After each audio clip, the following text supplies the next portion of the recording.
big? No, that's a good one. Okay. Anyone want to start? Or? Oh, go first. Go ahead. Hi, I'm Lauren. I prefer she, her, and hers. I'm a fourth-year politics and economics major. My favorite thing that happened so far this semester is that my mom came for the divestment. It's really exciting. Hi everyone, my name is Jesse. I'm used to he, him, and his. My favorite thing that's happened this semester was getting to see Leah Dunham. I'm Kiana. I use she, her, and hers. It is and theirs.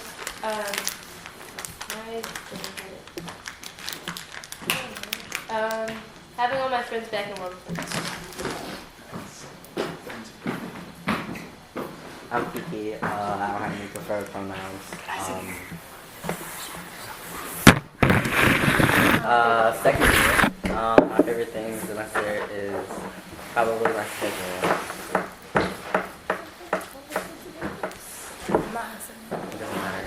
Oh, my name is Danae. I'm not on Senate. I prefer she, her, and hers. My favorite thing about the semester is, and always will be, sleep. And everybody should get sleep. All the time. I'm Ari. I don't have preferred gender pronouns.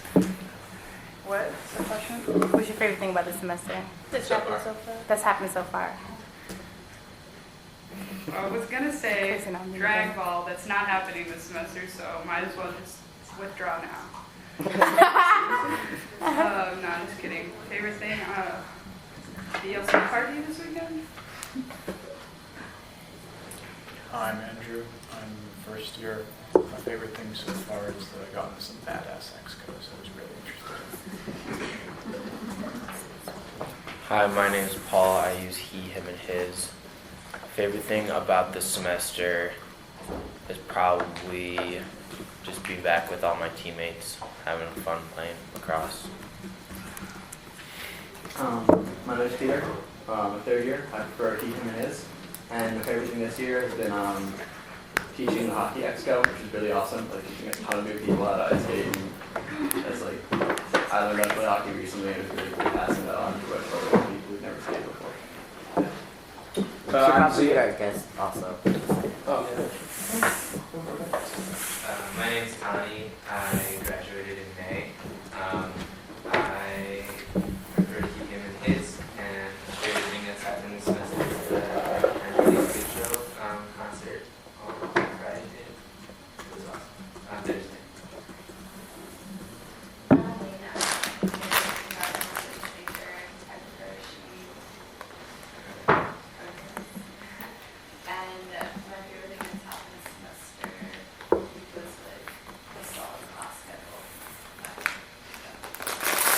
My name is Noel. I prefer he, him, and his.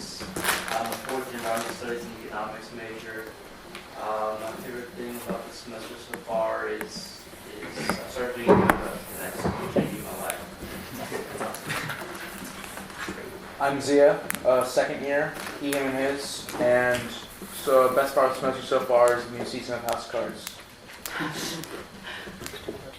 I'm Jesse. I'm a second year law and society major, and my favorite part of this year is probably being back playing baseball. Love it.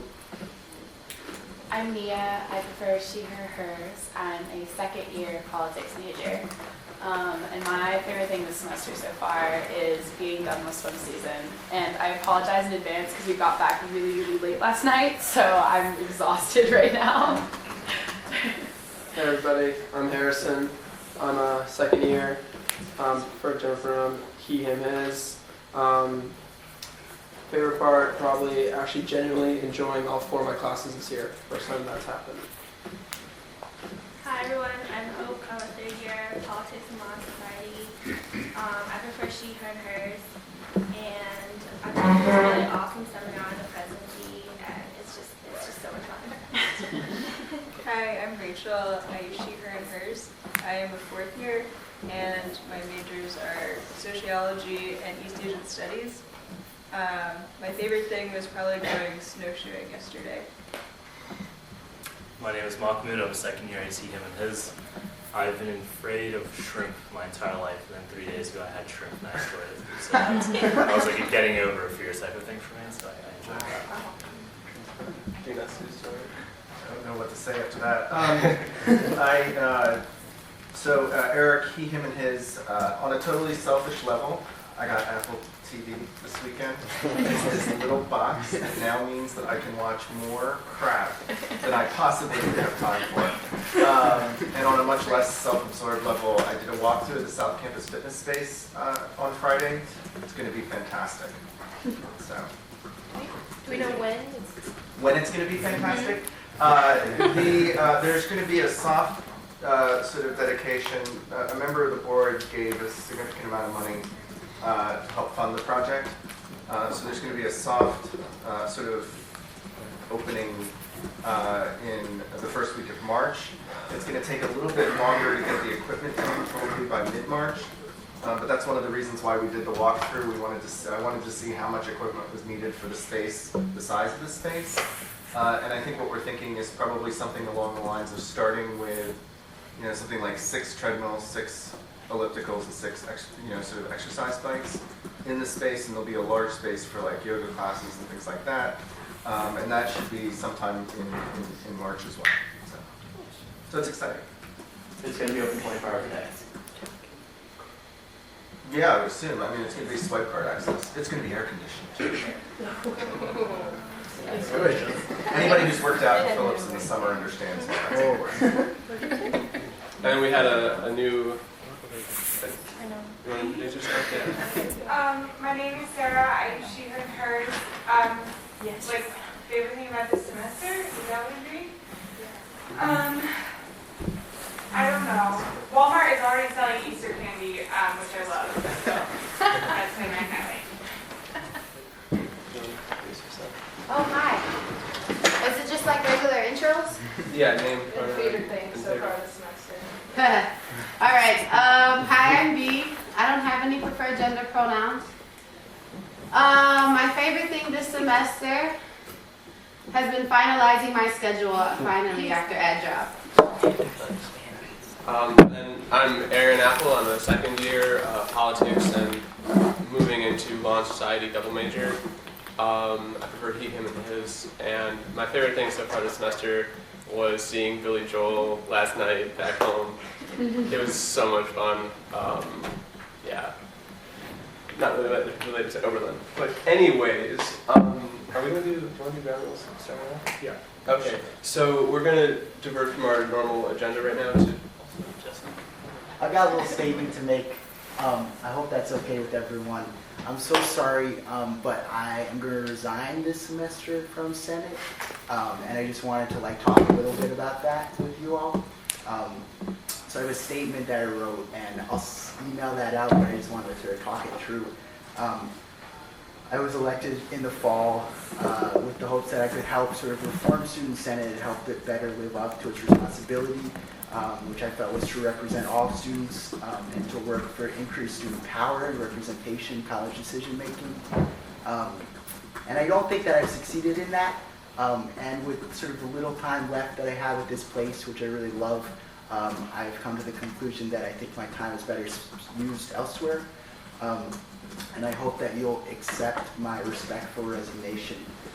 I wish new senators well, and I hope that they know that this resignation has nothing to do with my opinions of them.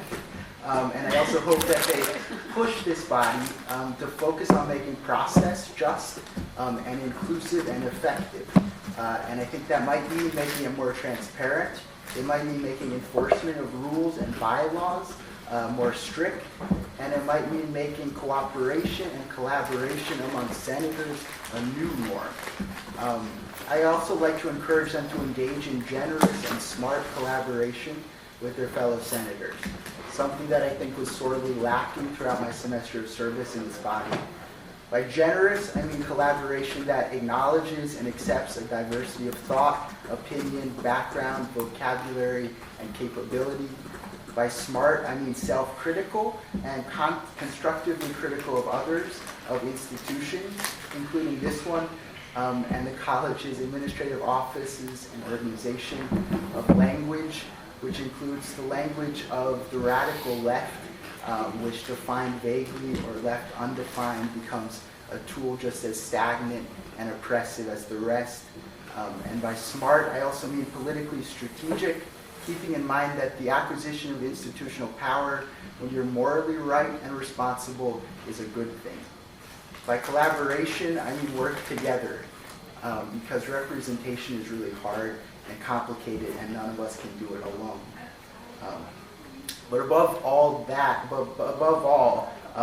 I'd like to encourage our new senators to undertake all of these activities in a spirit of deep and unceasing love for this place and these people, our people, and for each other, and for the great wonder of being alive. Because politics is messy, and if you don't love the messiness, the rest is really hard. So there's no need to heed my advice. I'm just a retired student senator, a position that comes with no power as far as I'm aware. Thanks so much. Thanks, Jesse. Yes. I hope you have a great meeting. I don't want to speak for everybody else, but I'm going to miss you on board this group. I'll miss you all too. So let's do ground rules before we start off, because I feel like that's something we should have started off last semester with, and it was a mistake not to. So, Malcolm, if you want to write? Yeah. Can't use chalk, it's gonna. No, that does not look good. I want to participate. It's on it. It doesn't matter. Everyone's spoken to. Relative purple? It doesn't matter what's on that piece of paper. Dialogue is not real.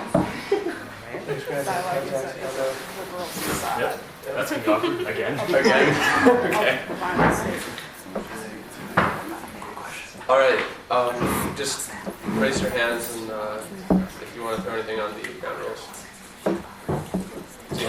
Well, we were all elected through the same process, maybe at different times, but regardless, there's a certain amount of respect that the student body has demonstrated in putting their trust in us and putting us in position. And therefore, I think it's only fair that we reciprocate that by treating each other respectfully. Therefore, the first rule I'd like to propose is let's assume everything we say to each other is with respect and good intent and appreciation for one another. But if I throw myself out and then you, I think we were working on that last year, and then that caused a lot of conflicts because I don't know. I agree with when he put up the problem last semester, intent versus impact. Like I think that's important to recognize the impact of what we say as real. So would that be okay if we? Well, I mean, you can do both. They don't have to contrast one another. All right. You want to write those down? And then, do we agree on this? Well, let's agree. Yeah, I think intent versus impact is just way more comprehensive, and assume good intentions is just not comprehensive of the whole, everything that's going on in the room. I would agree with that. Well, doesn't have to be assumed good intent, doesn't have to be put that way, and that's not really the crux of the point. The point is just, I assume whenever we are talking to one another, it's with respect and appreciation of what we have to say. So however that may be phrased, I think that's important being put up there, along with intent versus impact. Okay. It's like respect one another and then intent versus impact. Be respectful towards one another? Sure. Yeah. Done. I'm going to, I feel like, from the couple times I've come to Senate, I'm not going to again, but I feel like be flexible is a good one. So, like, recognize that there's going to be a need to mend and revisit and relearn and rethink about the way you're processing the information you're getting and the ideas you have, and be comfortable with those being challenged. So like I think just being flexible is like broad, but comfortably broad enough to like remind people to challenge yourself to hear things in different ways. Peter? I just want to do a quick one. A lot of the things that we mentioned up here are definitely in the bylaws in terms of how we should conduct conversations and stuff like that. So I think that's very comprehensive for most stuff. One thing that's not on there that I think is important to note is, I have no idea how to say this in like one line, but stuff like the co-op knock and like the tapping on the table thing. Visible signs of agreement or disagreement. Visible signs of agreement or disagreement encourage groupthink, and I don't think are a super effective way to hold conversations, especially in a body where we vote and where people's individual opinions need to resonate, given that it is each one of our individuals' duties to represent every single person on this campus. So how do we phrase that? visible signs of agreement versus disagreement. Refrain from. Maybe phrase that opposite. I'm killing it right So now. would people like refrain from demonstrable emotion? It's kind of the same thing. Sure. Well, I mean well, no, you gotta show emotion. That's not right. So How about refrain from visible showings of opinion to the point where they are disruptive? You nod, it's not the end of the world. Refrain No. from disruptive physical actions. That one. Sorry, I'm a nerd major. That's hard for me. I'm gonna put that. No one disagrees. I don't think we should have that up there. To tell someone not to have emotion or opinions in the Senate is a flawed and not possible idea or concept. We don't all represent every single student. I can guarantee you that much. And so to come in here with that assumption, or to come in here and try to make it seem like we do, would just be lying to everybody who is in the room right now.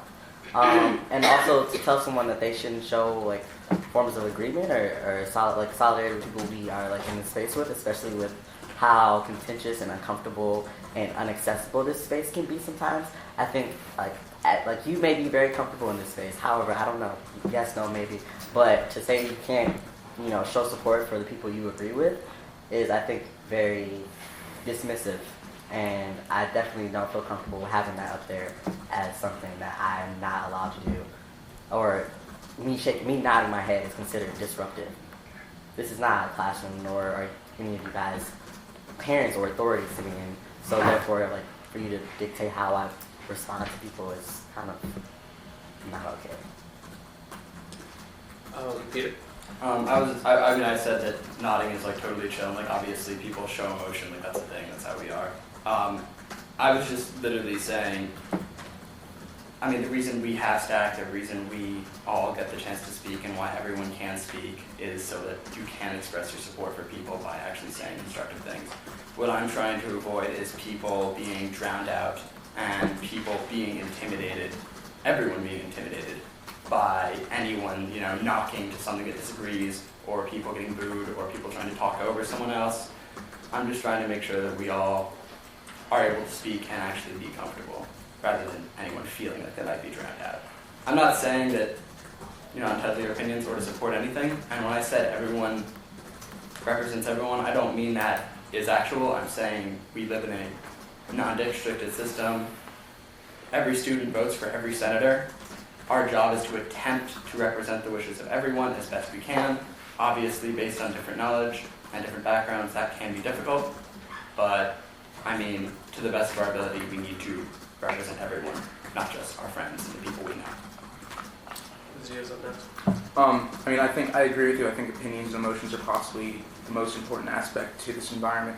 I following up on what Peter said, it just feels like as someone, I personally suffer, like I have issues with anxiety. And when I'm I'm talking about having a certain opinion that not everybody on Senate agrees with, and if I'm trying passionately to, defend that opinion, and there's a couple people co-op knocking in against what I'm saying, it makes me feel very invalidated. And it makes me feel like I shouldn't be saying what I'm saying. And in fact, we're all here to say what we feel should be said. And this should be a validating environment, and I shouldn't have to feel that way or uncomfortable here. So, as much as possible, we should convey our emotions and opinions in a manner that doesn't, intimidate others, as Peter said. And I think just maybe put it on the rules, no physical signs of agreement or disagreement, and we can just have a good faith understanding that means, let's not try to intimidate others by marginalizing their opinion. I have myself on and then Ari. I just want to say I'm a little, and you're up there too. I'm a little disappointed because I feel like we're having the exact same conversations we've had last semester.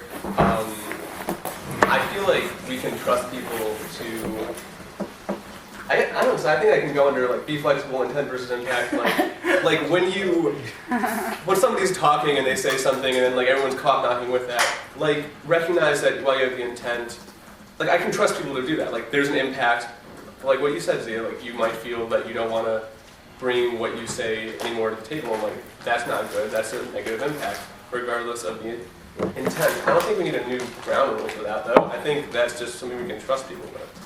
That's just my opinion. Alrighty, you're up next.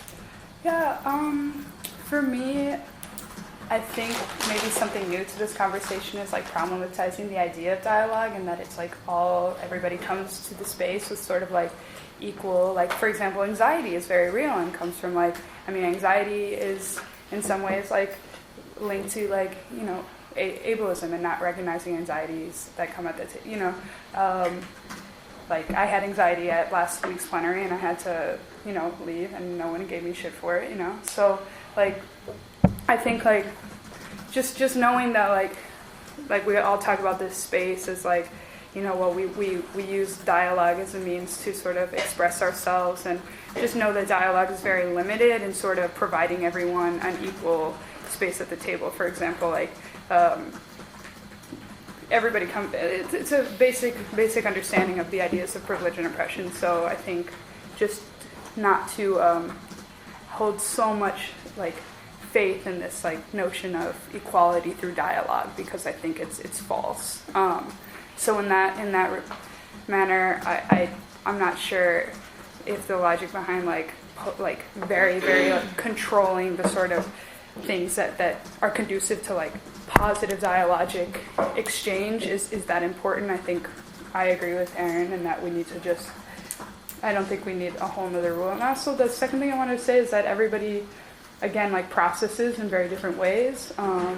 And as long as it's not disrespectful, I think it's okay to process and you know, interact emotionally with the space as long as it's not disrespectful. So, like, I definitely hear what you're saying about groupthink, but you also have to have faith that people are going to have confidence to express their opinions that they hold themselves. And I think I have confidence in everyone here to do that, so I don't think we need another rule, if that's okay. I just want to make a quick reminder that, especially the new senators, some of you have been doing this already. If you want to be on stack, just like wave at me and I'll write you down. I have B next. Hi. Yeah, I just wanted to respond to both of your points. I think that like, as like, well, just, I don't know your name, I'm sorry. I'm Peter. Yeah, Peter. As someone like who appears to be like a white cis man, like trying to police like the bodies of other people and the ways in which like they like choose to express themselves like makes me like extremely uncomfortable as someone who's supposed to be like representing my voice on student senate.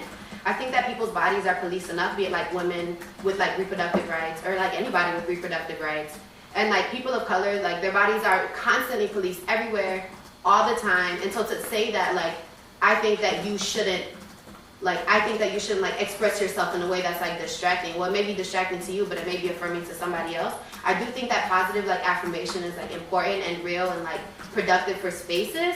I think that like proposing like proposals like these aren't by telling people what they shouldn't be doing in support of like somebody else. Booing is hella disrespectful, so if y'all do that, please don't. But if y'all do that, that's also scary.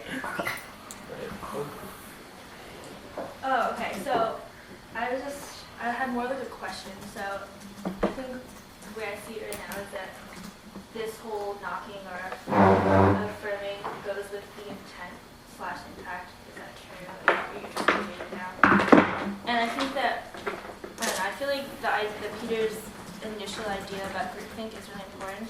You know, that is like a serious issue with like people's bodies that make decisions. But I understand and I completely like sympathize with the idea of like having your body policed and like having to constantly like think about your actions when like you're talking about something that's emotional. So I was like, is there like a way that we can do that, the same thing, maybe a little differently? I don't know if I phrased that right. Is there a way that we can address groupthink without policing someone's body? If you want to address that. Okay, I feel like if it's not addressed to a certain person. okay, then we can I address that to B? Yes. Do you have like a suggestion on how to address groupthink, but in a way that's more, I don't know, accessible and respectful? I mean, like, I think that, like, student senate should, like, come up with a compromise. I just, like, my response was just about, like, policing. I think that, like, knocking is, like, okay. Maybe, like, if you all don't want, like, the actual, like, sounds to happen because that might, like, disrupt someone's train of thought, then, like, that's totally, like, understandable. But, like, right, nodding, like, if something, like, I don't know. I'm just, like, extremely uncomfortable with trying to tell someone, like, I don't want you to do this, like, you can't do this, if that's their way of expressing themselves. I think people, like, are constantly told that they shouldn't express themselves in certain ways all the time. And, like, this student body at, like, Oberlin College, like, shouldn't be a space where that's happening, I feel. Alright, Kiki's up next. I think it, again, is like a not possible thing to like try to like tell a group of students to not have groupthink. I mean, you can try to, again, police it in certain ways, but I mean, just the way that, like, and I think that knocking or nodding in agreement is not groupthink. It's simply validating. Just like, I mean, it's been brought up that we should be able to validate each other in certain ways. I don't think it's invalidating somebody who's speaking if you validate someone else. I think to tell someone not to validate someone else is to invalidate somebody, I think, essentially is what you're doing by saying you can't show agreement. I think it can be distracting or disruptive to show disagreement, like booing, or to say no, like to be distracting, like make sounds or things of that nature. But to show agreement, I think, is to show support. And to tell us we can't show support is not, I think that's a flawed concept, and it makes this space that much more inaccessible to those of us who feel like this space is not meant for us. Yeah. Oh, do you want to be off? No, I wasn't on. Oh, I thought you. No, it's okay. Never mind. Jesse. I kind of agree with you too. I just heard Peter's argument as not that it wasn't okay to nod and show agreement. It was just don't be disruptive. It wasn't, groupthink's totally fine, and I don't think that he was against it. It's just like you don't want to hear that when you're saying something. That's kind of what we want to steer away from. Not this. Like even a light tap's okay, but it's just like when it's overly distracting. I think that that's what he was talking about more than groupthink as a whole, because we're not trying to let anybody in here not share their voice. I think that everybody's voice should be, or is equally, like, but it's just don't disrupt somebody when they're talking, when they're at the floor. I think that that's the important point that he was trying to make. I think we're at the point where most of us agree on things. On one, like, no one should be policed from expressing support. That's a way of demonstrating what you're here to do, representing the student body. At the same time, don't be disrespectful. There's no specific line that we can write on this paper that's going to cover all the occurrences. So I think we should just, I think this is, it's very broad, but it's very comprehensive, because there's a level of trust that we have to have within ourselves and amongst one another to know that we know what this line is. None of us are smart enough to be able to come up with a line that says, okay, this is going to cover everything, right? So let's assume a basic level of trust here. We have the body coming back from last semester. I know we ended up on a pretty good note last meeting. I liked how that went. I mean, new guys, I don't know how it's going to go yet, but you all seem like nice people, so I think this is going to go well. Let's start off with, lots of promise. We have lots of trust in the room, and let's start off with that and keep building off of that. I had myself on next. I agree with that. I think that what we have right now covers a lot of the arguments that's happening right now. I'd encourage anybody else that wants to throw up more ground rules to do so, or use your time however you want to. So I don't want to say any more on this personally. All right. I just want to throw this out there, and while I think maybe the Senate generally feels like negative disruptions are like not conducive to like productivity in this space, but like just consider a situation like at the Board of Trustees, the last forum, where a student was speaking and started his statement with like, this country is founded on principles of equality and respect. And like for people whose ancestry is directly linked to like settler colonialism, genocide, and slavery, like sometimes the only thing they have in that moment, after everything has been taken away from them for so many decades, is to just disrupt. And I just think I just like engage with the idea, like philosophically, because like I totally understand right now like where these ideas come from, but at the same time, if someone says something really transphobic in the space, like the only thing I'm gonna have as a trans ally in that exact moment to, I can't undo like the like violence that has been like put on like my brothers and sisters, but in that moment I can disrupt and say like, oh my fucking God, like that is not okay, and just engage with that idea, because again, like this idea of dialogue is like based upon the premise that we all come here with the same sort of histories and like emotional responses to certain ideas. So like I'm not going to say like disruption is okay, because clearly everyone doesn't think that, but I personally, as coming from the sort of politics that I do, believe in disruption if it's called for, and if it's the only stand I can take against something that's extremely violent, Because sometimes in the last minute, that's the only thing that you have at that moment. Everything has been taken away from you, and that will be like the last thing you can possibly do. So just engage with that idea. I just wanted to put it out there, food for thought. Like I will never, agree to if someone comes in here and then says something blatantly transphobic or like something to this extent that like genocide is okay. Like I don't think I'm going to be able to like engage with that in a dialogic manner. I can't promise that. But I respect everybody's like needs for Do you know what I'm saying? Yeah. So I kind of think maybe I like this one, recognizing that we all have different experiences. So I'm kind of hearing that. I also just wanted to make a statement a little bit, because I think this could have related to a possible ground rule, but like I felt like immediately entering the space. Is this your second plenary of the year?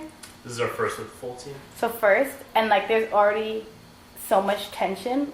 Like I'm not even on sudden, I'm like, oh, like I just don't know what to do. Like so, like thinking about that, like I know it's hard to like, and I find this hard in a lot of spaces I walk into, like that we all, especially when some people have interacted with each other before, but it's like if we're in the space, well, I'm not in the space, but if you're all in the space to like really work with each other, then like coming with this, with your mind in a state that you already need to be on the defense/attack means that there's not space for growth. And there's not really space for mutual exchange, because even the conversation that was had right now wasn't like, oh, I understand you and empathize with that, and I want to add to it. It was already one of direct challenging.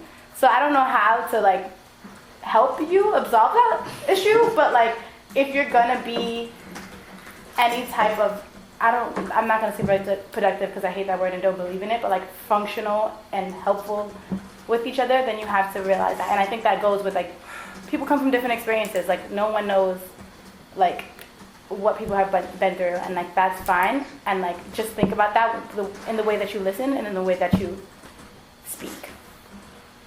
So is the suggestion now that respects different backgrounds? I just thought, like recognize that like recognize that no one understands others' experiences, and that's okay. That's kind of long, but that's what I do. You can smush it, but I don't know what to say exactly. After the Recognize different backgrounds? We all come from different experiences. Or like recognize that we all come from different experiences. Recognize diverse backgrounds. No, not diverse. Different. Not diverse, but you can say, yeah, different words. Different, sure. Doing good? Okay.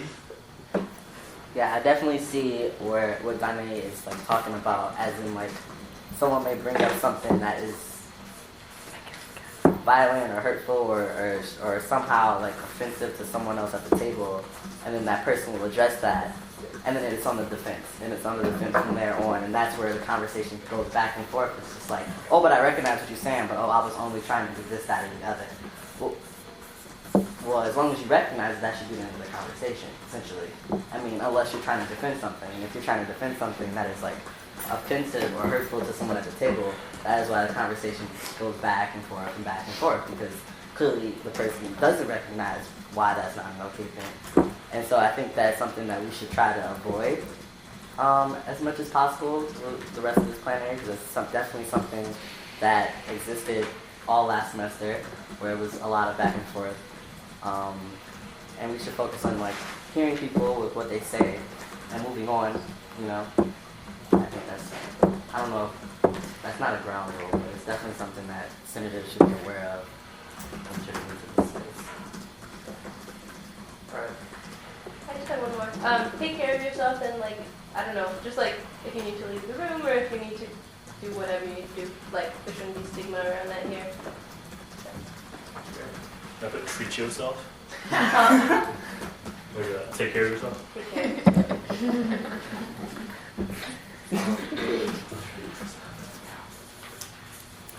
All right. Does anybody else have any ground rules to throw out there? Was that you're cool with the ground rules? Okay. Anything else? Okay. Awesome. So let's get back into the agenda as it is. Approval of the agenda. Just thumbs up if you're approval of it, and if you have anything to add, throw it out there. Yeah, we have. That's here. We wanted to bring up things about voting. Right. So. Is that under outside? Yeah, under outside business side of that. All right. Anyone else? Can I just tack on another SFC thing? Your SFC thing? I don't know what you're going to say. It's just a quick announcement, so go for it. That sounds fun. Anybody else? All right. It's just, yeah, we'll just trick off. Cool. So, approval of the minutes, agenda. Everybody? Awesome. Oh, wait. I'm not using them up. So, let's keep going. Outside business edge fund. Thanks for waiting. Yeah, sure. How do you guys want to do this? You want us like pivot some couches? You guys can open up there and then facing everybody? Do you want us to stand up? See, like, there's an open space there. You can just come up to this space. Hi guys, I'm Tani. I was here last week and just want to first apologize because I didn't really have all the information that I probably should have to answer your questions. I also didn't bring all the people who should have been here, who I think are here now, and I think I'll be able to answer your questions a little better. So first I just want to start with, I don't know, Maku, did you send around those two documents? Okay, so the memo from the student treasurer affirming the referendum results from 2012 and 2013 for an increase to the term bill $10 annual fee for the incorporation of a carbon offsetting program within Oberlin College. That's why I'm here to talk. I don't know if you want to take a look at that memo for a second. But basically, I was a senator last year, and I looked at the data from 2012 and basically started out, thinking, okay, like student body wants this. Like as a student senator, I'm going to work on behalf of the student body and get this program to a place where it can meaningfully generate carbon offsets in response to the student referendum support. So last week, it was a point of confusion. Why is this being tacked on to the green fee? And really, this $10 annual fee increase is going to fund a very distinct program. It's being housed within the Green Edge Fund's financial structure for two reasons. The first is that financial allocations made by the Green Edge Fund are approved by a board of students, and in this way the program stays entirely in the control of students.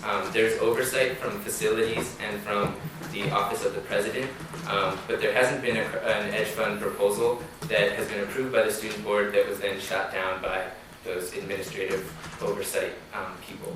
And the other really important part and reason why it kind of fits as an increase to the green fee is that in this way, this fee is a waivable fee. So students who are paying their way through Oberlin College won't have to feel the impact of this increase.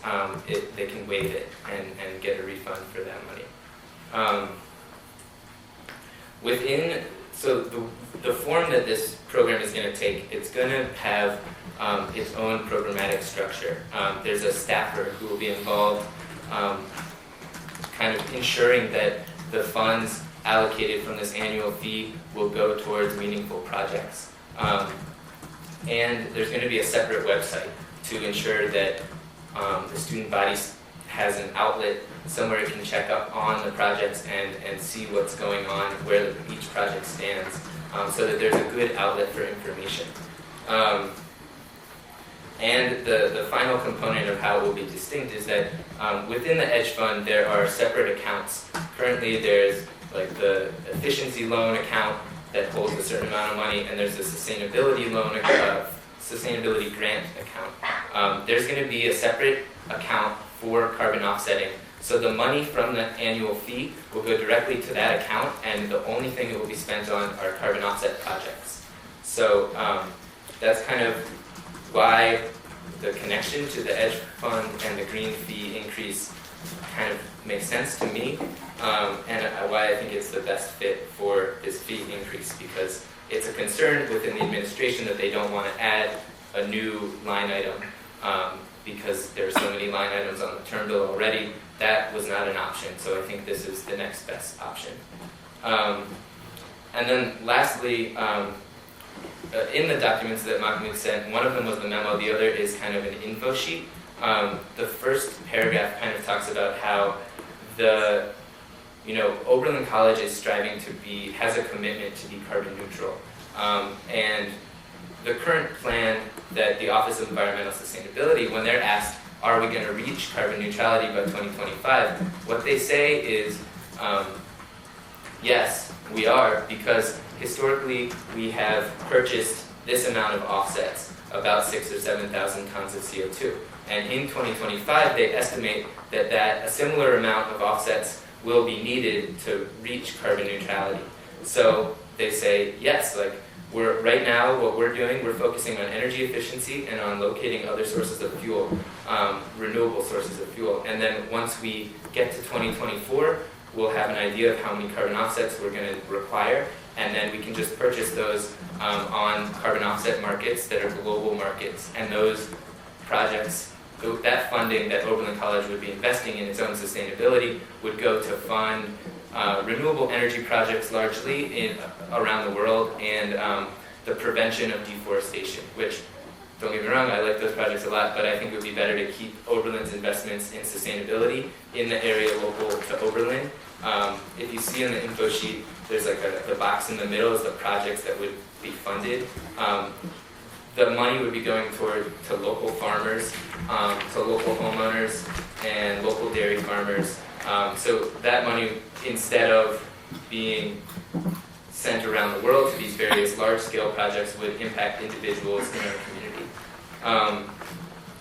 So I don't know if anyone has any questions right now regarding this issue. We've got Noel here from the Edge Fund to speak about the Edge Fund. Hi, but not many smiles in the room, unfortunately. Hold on a second. Do you want to ask your question? Oh, I don't know. If you have a spiel, I can wait. Oh, no.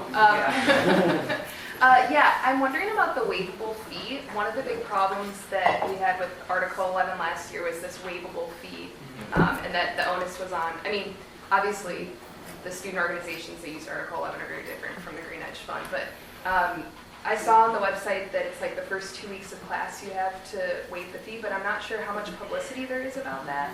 And seeing as how there might be an additional fee now, I think that it's really important to make sure that students know that it's waivable, that it's there, what it goes to, and when and how they can do that all. Yeah, I agree completely with everything you have to say. I would have to say that the Edge Fund doesn't have much publicity in general right now. Raise your hands if you guys have ever heard of the Green Edge Fund, or at least know how to get money from them, or written a proposal, or know how to write a proposal, or know what we need to fund. And that's definitely on us as an organization. I would say that when we originally were chartered, the waivable fee was one of the key things that got approved by the Senate then. And to the extent through which we can publicize the availability of that waivable fee, I think that we could do a better job, sure. And, you know, I don't really, a strategy would need to be developed, hopefully with the Senate, and that's very reasonable. I have Peter on then. This is just a quick thing. I'm sorry that this last week, so we don't have to repeat this in the second year we've gone over. So one of the issues we were running into with organizations that were using Article 11 to get funding was they were drawing funding and it was on the student to get the reimbursement. Have you considered a positive check system in which it was on the term like, yes, I want to pay into this, and then you can pay into it, or on your term you can say, no, I do not want to pay into it. Yeah, But either way, I mean, just having it there, like having it be based on paying for the reimbursement. The optimal outcome that I see for this is that, you know, it's very distinct on the term bill. It's marked as a waivable fee with like a link to the waiver. Like I think that, you know, it's on the Edge Fund website. I think Senate should link to that waiver also. And I think other like student groups should link to that website. But I think really this is on people who make the term bill. I think that there should be at least like some acknowledgement, like an asterisk, saying like this is a waivable fee, go to this website. Something like that needs to be on the term bill physically. I think that's true. It should be more well known that it's waivable. But also, why does this again fall to the students to make the college, I don't know, carbon neutral? Yeah, so the reason that, so with the current plan that the college is going through, if they were going to consider adopting a program like this, they would need to start considering it right now. They're not going to, because they're focusing on energy efficiency and on these other things that, you know, it really makes sense. You want to reduce your own footprint before you start thinking about carbon offsetting. But if you're going to set up a program that would generate much more effective and local carbon offsets, you have to start that process 10 to 12 years in advance. Because phase one, there's like a pilot phase, and then it takes time to like build support in the local area. So really, students would be supporting this through the $10 annual fee increase, but sorry, I lost my train of thought. You know, so the idea is that this initial $5 per semester, currently the Edge Fund is $20, and that money goes to efficiency projects and sustainability grants. And those types of projects are much more in the purview of gearing towards the college to improve efficiency, gearing towards projects to improve efficiency, to thus grow the fund for efficiency purposes. We also have sustainability grants, which fund just about anything that's related to sustainability on campus. We don't have a mechanism that focuses directly on the issue of offsetting carbon emissions that we can't address. Students getting to and from college, going to athletic events, professors flying to and from conferences. But hold on, getting back to the original question of why should students be paying for this? If students don't pay for it, this program isn't going to happen, and that money is going to go around the world to fund these large offsetting projects because the college is going to purchase global market carbon market offsets as opposed to this program. So, you know, I see this as we set up, Oberlin students set up this program. It takes some time to get ready, but once we prove that it works, that we can generate carbon offsets locally, then we go back to the administration, because this $10 annual fee is only going to be a portion of the offsets that we need to get to carbon neutrality. So after we've proven that these pilot projects are successful, we can generate offsets this way, then we have a really strong argument going back to college 2 or 3 years down the road and saying, you know, we've created this program for you. We've proven that it's successful. Now we just need you to fund it the rest of the way. And I think that's the reason that students need to fund it now, and because it's going to create a really incredible program that wouldn't otherwise exist. I have myself on next. We kind of talked about this when you met with Jesse and me and Slow Train. The Green Edge Fund has a lot of money, and I still don't see why some of these projects, if they're already there and like community members want to take part in it, or like students want to take part in it, whatever, if they're already there, why that can't fall under what the Green Edge Fund has. And then also going in that, because then there's also the referendum argument, and I respect that, and I don't want to go against the student referendum. I would also like to suggest, though, that that referendum might be different if the students that responded also A, knew about the Green Edge Fund, which they likely did not, or B, knew how much money that the Green Edge Fund had and how difficult it is for them to fund projects. So those are my questions to you. Okay. This program is very much distinct from the Edge Fund, and I think it connects to the Edge Fund only for the waivable fee and for the financial structure, which has been proven to be very effective. The problem is in attracting the amount of proposals that would use all of the funds. Noel has some really great ideas, and the Edge Fund has some really great ideas for how they're going to open themselves up and become more of a student resource, and sort of amend the structure a little bit. But one other thing to keep in mind is that currently the Edge Fund, based on when it was created by the student body, was meant to fund projects that impact the Oberlin College grounds and public spaces within the community. And so carbon offset projects, which would impact individual homeowners, individual farmers, and individual landowners, would not be able to be covered by the Green Edge Fund. I have Kiki on next. Kind of just to follow up to that, I understand that like you're trying to make it so that you can get more people to tap into this fund, but again, it's still not clear to me that if you currently can't find people to tap into this fund, how are you going to find, like, how are you going to use up the other, like, the additional funds? I mean, I'm just confused because again, I feel like there's not a direct answer to that. Like, is there a way to work around rearranging how your budget is set up now so that you can use that as use the budget you have to start carbon offset until the school decides if they do or not? Like you said, they should technically. So if we want to talk strictly from a financial point of view, the Edge Fund currently has about $250,000 in it, which is a significant amount.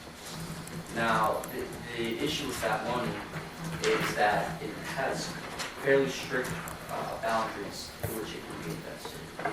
It's only been recent, in the past we've kind of sit back and say, okay, let's allow the student body to submit proposals and hopefully we get a bunch. We don't really get proposals over $1,000, $2,000. So it's just now, recently, this semester, that we built a board that is, the sole purpose is to create projects and to create substantial projects. We just got a new faculty advisor who's had experience working on similar types of boards before. I want to reiterate the fact that Connie brought up earlier, the Carbon Management Fund isn't really nestled with the Green Edge Fund. It's only using the Green Edge Fund as its funding framework. Outside of that, there are going to be classes. We have an academic board of professors who are serving as advisors. We're hoping to hire a carbon management fellow. Students are actively. I'm sorry, but I still don't feel like you're answering the question at hand. Why can't you? Again, you say you're not getting that many proposals, and you're trying to work on that. Why can't you? If it's run by students, and students want carbon neutrality, why can't you, as students or the people who are running this budget, rearrange the budget so that that fits into it? And if then you need more money beyond that, come to Senate and ask for more money. We don't necessarily want the carbon management to be a priority of the money that's currently allocated, because we're spending that on other infrastructural improvements throughout campus. So you're not. A couple of examples of those projects that have been used by the Green Edge Fund. the Oberlin Community Services Garden was expanded. That was an example of a community and green hedge fund cooperation project, and that's a really great project. Also, the organization Power, providing Oberlin with efficiency responsibly, works on helping to transition the housing in the Oberlin area to improve energy efficiency, to lower homeowners' heating bills and electricity bills. That was seed funded by the Green Edge Fund. On the sheet that's in front of you, there are 5 ways in which the Edge Fund is going to open itself up to gain more student, faculty, staff, and community member support.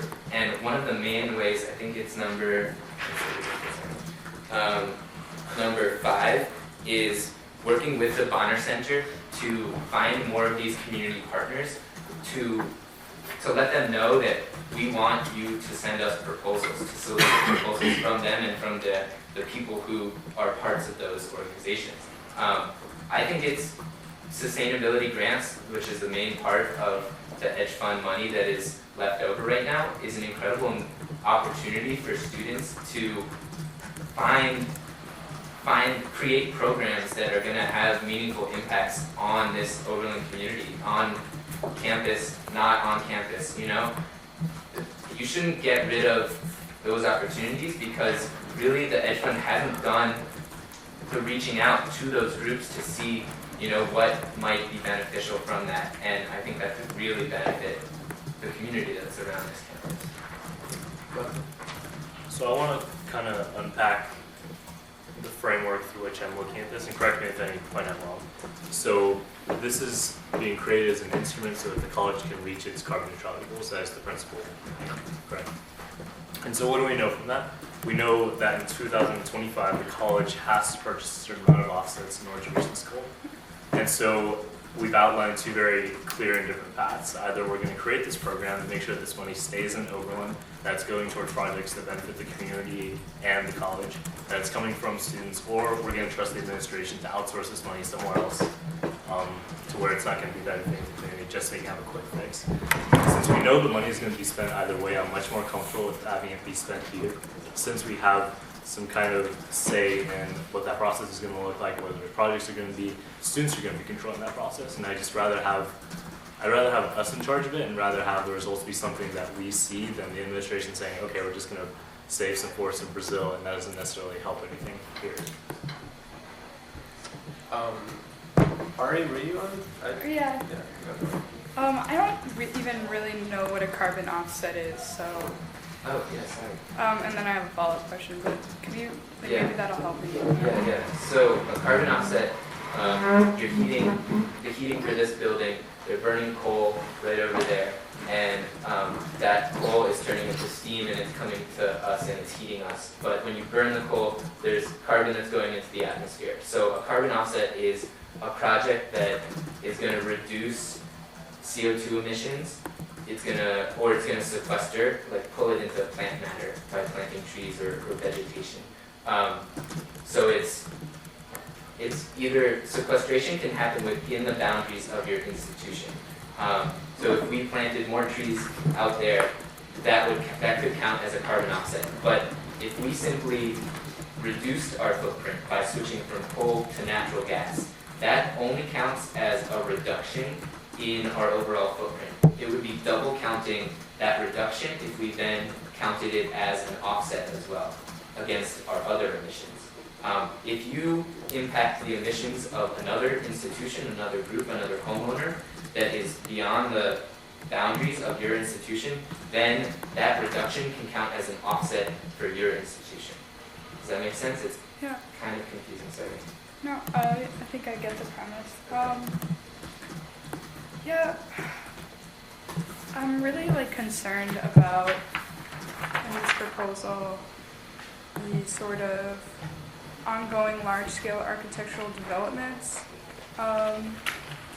Is that related to the new arts district and the Oberlin No, that has nothing to do with that. So an example of that is recently we've been working with the architectural department to get solar panels on the conservatory. Myself and actually Paul Pash, the community liaison, we're working on an $80,000 proposal to winterize and install installations in village housing around the campus. So the only way that we would be involved with any project in the arts district would be whether if the administration were to come up with a proposal and then propose that to the student body, and if we saw it had worth to the student body and improved sustainability on campus, then we would consider funding that. Otherwise, we wouldn't. And back to your question on the funding source and why we have to spend our money, we have all this, the student body wants this other arm to be created, is we were originally created again for efficiency and sustainability projects. And we haven't received proposals that would be worthwhile to spend that money. And instead of spending that money, we've held on to it with the hope to eventually do larger projects. And the carbon offsetting doesn't fall under our current framework. And if it were, it wouldn't take priority for the edge fund going forward unless there were specific allocations or specific rules set within that. And our hope is that we're spending the rest of the money efficiently. And I mean, I understand all that. I mean, you guys keep repeating that. As I understand, I have you on staff. I'm sorry. They just kept on. I'm sorry. I think we're still going with staff. Do you have any more, or do you have any more of your questions? Yeah, no, I mean, essentially, that's like the thing of concern to me, which is like, I feel like if you guys put in the work to like restructure the fund to work, I still don't understand what the Green Edge Fund is for, and like, I can't really, because I can't conceptualize that, I don't understand what's, like, if the Green Edge Fund isn't doing what you guys want to do, which is carbon offset, like, in the context of the Oberlin community, like, what does it do? we fund things, again, we fund efficiency improvements, so. But what's the difference between an efficiency improvement and a carbon offset? Like, it's all, like, trying to, like, reduce carbon, which is, like, an interesting take on environmental activism, you know? Like, it's not the only one. And honestly, like, here, okay, so efficiency, like, that's in a, like, honestly, that does not do, like, that does something for, like, it's like you're just creating another way of basically doing something under the same framework, right? Which is like if it's carbon offsetting or if it's efficiency or it's improving our grounds or if it's like creating padding for insulation in village housing, like that's all the same to me. Like if you guys came here and said like we actually want $10 because extra for something that was like significantly outside the framework of like offset like carbon reduction, like take 300, like what is that project, 360 or whatever, 300? Yeah. Right, like sure, like I'm glad that those conversations need to happen, that science needs to be done, those like ideas need to be conceived of, but there's like other things that the student body, like with that money, cares about in terms of environmental, like for example, our relationship with food, like there's just so many intersectional things that could be done and have to do with like more like things that like we can actually relate to. Like for example, like the college could be improving their village housing with their money, you know, if that's something that they care about. Like that's not something I personally care about. Like I care that carbon is like high in the sky and whatever, but like I like also care that like the people who are going to be affected most by like environmental destruction are like poor people, and we don't talk about that, you know? We fund a number of projects that do have to do with that. Again, because we're kind of looking at edge fund under one particular lens. Let's stick to that. Okay, I'm sorry. Well, that was a direct question, right? But like, was it a direct question? okay, so if the you keep saying that the Green Edge Fund does it, like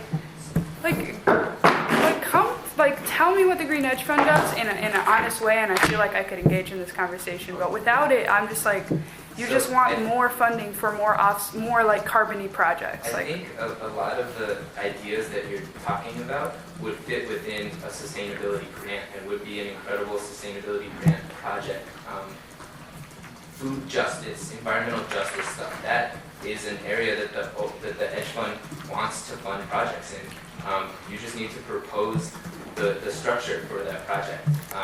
You know, those are the types of options that we want to keep available through this sustainability fund, and we don't want it to disappear and shift to a carbon offset fund, because then we're eliminating those food justice, environmental justice types of projects that could come from the Green Edge Fund.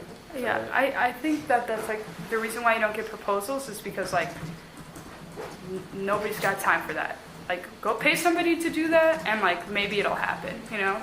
But like I, as a student, do not have like the time to like come up with like, yeah, there are students on campus who like do food justice with OCS and like do these things, but like you're not getting a lot of proposals. But you're here, you want what is this, like the Green Edge Fund intern, like what are the qualifications for that, you know? Like again, like I don't really see specific language into like how this is adding like a new dimension or something that isn't different from what the Green Edge Fund already does, not covered by what you're talking about, these sustainability grants. You know what I'm saying? Yeah, I think that the interns who work for OCS, who work for different community groups, who kind of know those groups the best and kind of what needs they have, and they also have the student connection to the Edge Fund, I think those are the people who are in the best place to kind of think of these projects and propose to their bosses, you know, give me an extra hour a week and I want to create this new program for you. Those are the people in the best place to make these decisions, and I hope that the opportunity to make something good happen isn't like discounted by just like we're so busy, like this shouldn't be an option. Like it should be there for those people who say like I want to stay up 3 hours extra every night to like double the food pantry of OCS through community gardens, something like that. Like that would be an incredible project that should be funded by the Edge Fund. Zia? I'd like to propose that we cap stack for this conversation, just because there's a lot of other stuff we need to get to tonight. General feelings on that proposal? You said put one stack? Capping stack. General feelings? All right. All in favor? In favor? Aye. Opposing? Abstentions? Correct. I just also want to make a couple points. I really agree with what Mahmoud had to say before about, I guess, transparency and keeping our initiatives and our green initiatives and this potential carbon offset program in a domestic field in a local sense and investing in our local community. And I think there's a lot of ways that this initiative, in particular carbon offset initiative, can help promote Oberlin status as a progressive institution by achieving a carbon offset program or a carbon offset status by 2025. I also think that by investing in local farmers and other members of the community, it helps, I guess, promote goodwill with local community, which has been an issue. There's been a bit of tension over the past couple of years between the local community and Oberlin. I think by investing in green initiatives that will overall decrease long-term production costs for farmers, I think that's a very, very good initiative. I know we have our apprehensions about giving more funding to the Green Edge Fund. I'm not in the Green Edge Fund, I can't speak for them, but they've been on it for a long time. It's been around for a long time now, and I don't think it's necessarily fair to tell them that like a new program should just be pushed under the umbrella of the Green Edge Fund's current initiatives, because we really don't know how they conduct themselves. And I think it's I don't know, I think this is an important program, and I understand why it's independent from the overall Green Edge Fund, because I think it's a big initiative that will bring student involvement in. It will increase our students' knowledge on how to invest in these initiatives when they graduate. I think it will increase or will promote good relations between the community and the college, and I think it will overall help our status as an institution. So yeah. Kiki. I just find this the fact that there has not been a definitive answer to why we need the money outside of we don't want to use the money we have already, and there's other organizations that are on campus that if they're not using their budget, they're defunded. They get less money, not more money.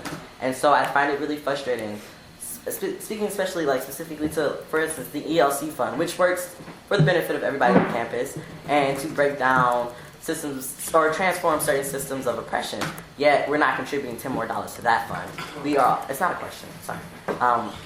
There's no need for a direct response.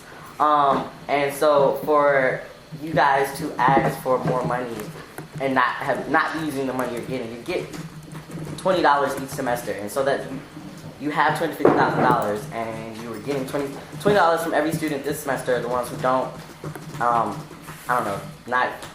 choose not to spend that money. But again, next semester you're getting the same $20, and you're not using that money fast enough to deplete that budget. So I just really don't think that it's a good idea to get more money when, especially there are other. The ELC is not even necessarily a student organization; it's a department that is less funded than you. And if we were not to use our budget fully, we would get less money the next year. So it just doesn't make, it just shows more to where the school's understanding of where its money should go, where our priorities are, is that we're trying to give more money to a fund that is not being used fully, and there hasn't been any explanation as to how you're going to use that outside of like very broad and general hopes and wishes from the student body. There hasn't been any direct action. And if I were to see that, then I would see, okay, maybe you should get more funding. But that has not been shown. It doesn't seem like you're trying to show that, except for like blanket statements and open-ended kind of like suggestions on what could be done versus what, like, it just doesn't make any sense. And so There's no question. Direct response. There was no question there. There was no question. All right, Elaine, you're up. Well, I guess I can respond to that. That's why so I'm on the Green Edge now, and I also intern at the Carbon Management Fund housed within the Oberlin project this year. And so one of the main things that we discussed with the Green Edge Fund is working with students directly to make these projects happen more quickly with more of the money and use it up in a better way. So it's kind of almost stockpiled down to make the most efficient use of it in this next semester and the coming semesters. And I would say that we have the capability to prove that we can make these projects happen, use that money this semester, and the goals of the Green Edge Fund for this semester include increased transparency and increased involvement in proposals to make this happen. And personally, the Carbon Management Fund, I think, is a very separate entity with separate goals, considering also just the rules of carbon offsetting as defined by most organizations, institutions. We can't really work outside those realms in order to become carbon neutral. So the Green Edge Fund really, as it stands now, cannot address those things. I'd just like to ask a clarification. I apologize if you said it earlier. But so for the Green Edge Fund, students apply and then you designate money based on projects, correct? So how is the money for the Carbon Fund going to be allocated? So, quite frankly, the Carbon Management Fund is a completely different thing from Green Edge. So students working with professors who are actively researching, within the fields, actively searching out carbon offsetting projects, are going to work on a new proposal template, write down costs, project carbon savings. They're going to be able to write down, project issues and challenges with accomplishing it. Essentially, it's going to be a similar proposal to Edge Fund sustainability or efficiency grants and loans. And for carbon offsets, because it's a very technical and scientific thing, there are going to be specific procedures for the different projects that are in the info sheet. So someone wanting to propose a certain project, they would take that info sheet and that procedure, and they would fill it out, and the staffer designated for the Carbon Management Fund would be available to work with people to fill out proposals and help them fill out the paperwork, because it will be kind of scientific. So basically it sounds like the Green Edge Fund is much more open to spontaneous, like individual-led ideas for just improving sustainability and efficiency, whereas the Carbon Edge project is something specifically geared towards one certain goal. Is that fair to say? If I can just make a statement about that, it sounds like these are complementary, yes, but very different things. As a college, we have stated that we have a vested interest in being carbon neutral by 2025 and improving our surrounding environment.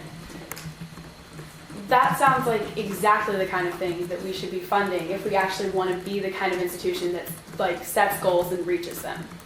And this seems like a really wonderful way to both continue and correct me if I'm wrong. So you said you just established your kind of committee for the Green Edge Fund to help increase awareness and proposal ideas.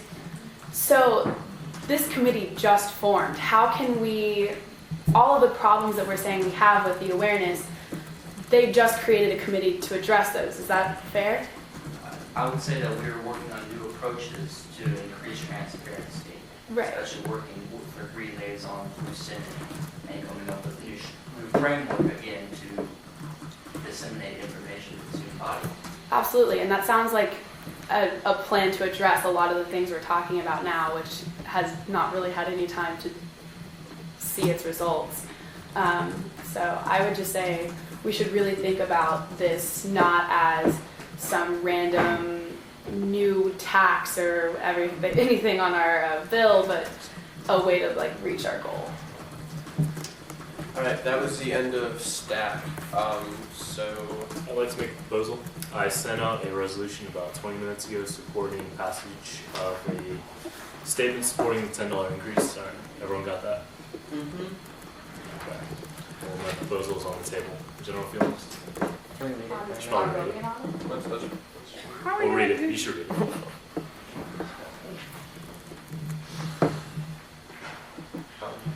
is this about?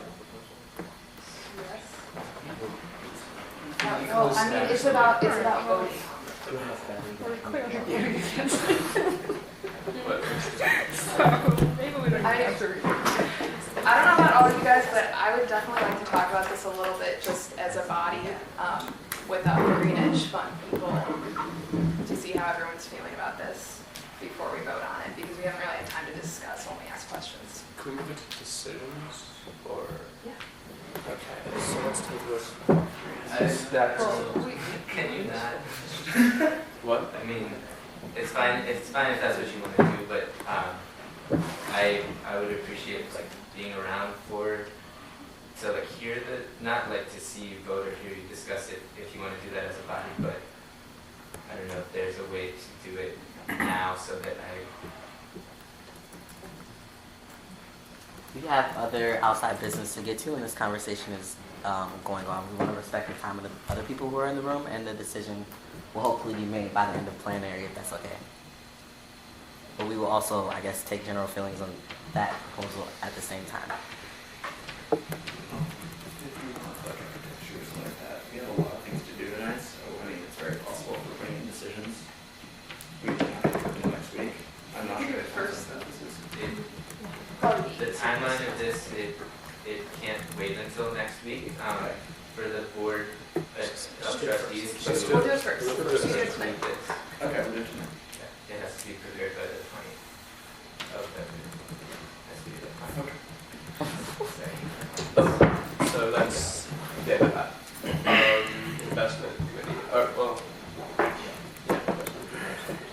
So since we're on email, describing this new investment committee that came out of the Board of Trustees' decision to create this responsible investing platform. So basically they're looking for student representatives to this committee, and Student Senate has been invited to nominate 2 people that would be part of a total of 8 people who would be considered for these 2 positions, if that makes sense. If you want to speak any words with it. So most of the information is in the email. You all can choose to nominate as many as 3 people who are senators. And the investment committee of the board will look at the different students who are interested and then ultimately pick 2. But it makes sense that the Senate should pick who they want as the people to put forward. So, yeah, question. So I read the email maybe like a couple days ago. It was 7 to 9. So of that 7 to 9, 3 senators or 3 additional people? No, 3 among that number. Okay. But it makes sense given the leadership role of Senate, and also, I think, I and others were most comfortable with Senate picking who those people should be, not someone else. So would anybody be interested in nominating themselves or somebody else? What is it? Wait, are we deciding this now? Yeah. They need it by tomorrow. Okay. Well, Well, the next day or two. what's the time commitments like? Yeah, that was the first question I asked. My sense is that there are at least 2 more substantial meetings a year, plus probably some additional either phone conference call and or shorter meetings during the course of the year. So my sense is that at least 2 of the meetings are kind of non-negotiable in terms of when they would happen. Although I think they'd have to work it out at a time that worked for everyone on the committee. So it is, to my mind, a moderate but not overwhelming commitment of time.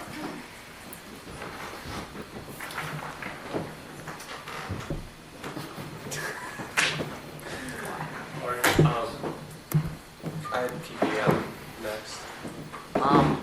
We're also picking this other students too by tomorrow. Or today? No. Okay, there's somebody else picks them. Yeah. I think other organizations are going to pick the other students. Yeah, like Rio's getting some picks or something like that. Yeah, Okay, Rio nominated a couple of students as well. Okay, awesome.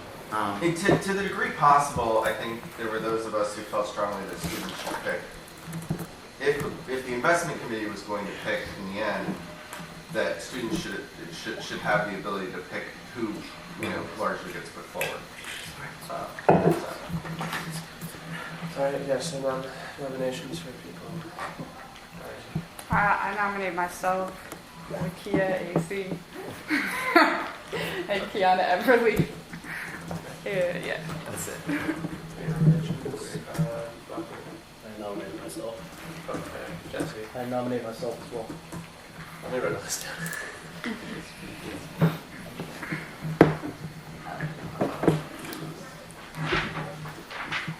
I don't know how to question. I thought this was clarifying questions, but nobody seems to. It's co-op stuff. So who picks the other 6, whatever, the other remaining students? Right. So Rio nominated a few students, and then a couple of the other students are going to be people who participated in the Business Scholars Program. Okay. Who's Rio? Responsible investment organization. Do that. Sorry, they're good liberals. They know their shit. I do that. Okay, so anybody else have any nominations? Cool. Are we voting on this now? So we have 5 and we just pick 3 or 4. Fair. 3. So we're gonna do this. Oh, make your case, duh. Yeah, everyone talk about yourselves. Ari, I have you up first. Okay. I don't know, unless we want to do this a different way. No. Honestly, I'll just be very honest. I am interested in this position because of being involved in, like, sort of understandings of different kinds of divestment and activism around divestment. So I just find that, especially given that there are people coming from the Business Scholars Program and people coming from Rio, which are tend to be like a little bit more focused on environmental and like socially responsible investment. I think it's going to be important to have a senator who is like well versed in sort of the politics of divestment and also represents a lot of students who lean far more left than most of the people who are going to be representing from Rio and the Business Scholars. So this is like a matter of democracy to have people who lean a little harder against like imperialism and like neoliberalism on this committee. It's going to be important that either I or Kiki or Kiana be on this committee. Okay. Kiki, do you accept your nomination? Yes. Okay then. You go to the other nominees first. Okay, Kiana, do you accept your nomination? Yes. Then go for it. Okay. I too feel like I represent a voice of the more of like the divestment community and the student constituency that's committed to divesting from companies that are involved in colonialism and genocide and all of that. And yeah, I feel like that's a really important voice because that is such a important like issue on this campus right now, and to not have any of that voice in the room when we have a chance to talk and we make decisions with the trustees is like just not democratic at all. So I guess yeah, I come to it from that perspective, or like from Mahmoud. Well, I think the nature of this position is interdisciplinary and it goes beyond any kind of specific cultural subset of campus. The investment decisions that we make as a school reflect what kind of values we share, and that's something that we have to collectively decide upon. After our decision to disinvest from Israel, I reached out to the opposition groups and I talked to them about why they felt uncomfortable with that, because I think we need to realize that, even though there are like political waves that we sometimes ride in these decisions, we do represent all the students, and so we have to take that into account. I know that there are environmental aspects to this position, and so I'm particularly interested in that. I've been working with the Environmental Sustainability Committee to kind of think about Oberlin's position in the long run and the strategic decisions we have to make to not only keep our commitments environmentally, but also economically and morally. So I think I have a background that draws from a lot of skills that I would need for this position, and that's my case. Alright, Jesse.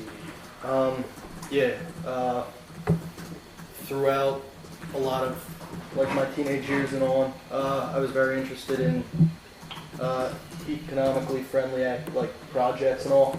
I was on a robotics team that did that. It's been part of my life, and I feel very strongly about having Oberlin College's ideas and promises almost. That's not the right word necessarily, but to be carbon neutral by 2025. I feel very strongly about that, and I think that that's something that I personally want to see done. And I feel, yeah. Alright, then Kiki. Just a reminder, I'm Kiki, no PGPs. I think that, well, at least with the email that was sent out, it says the Oberlin College Impact Investment Platform shall involve a collaborative, inclusive process engaging various constituencies from the entire Oberlin college community. And I think that, again, the Senate attempts to represent the student body, but unfortunately we end up with a lot of same faces in the room.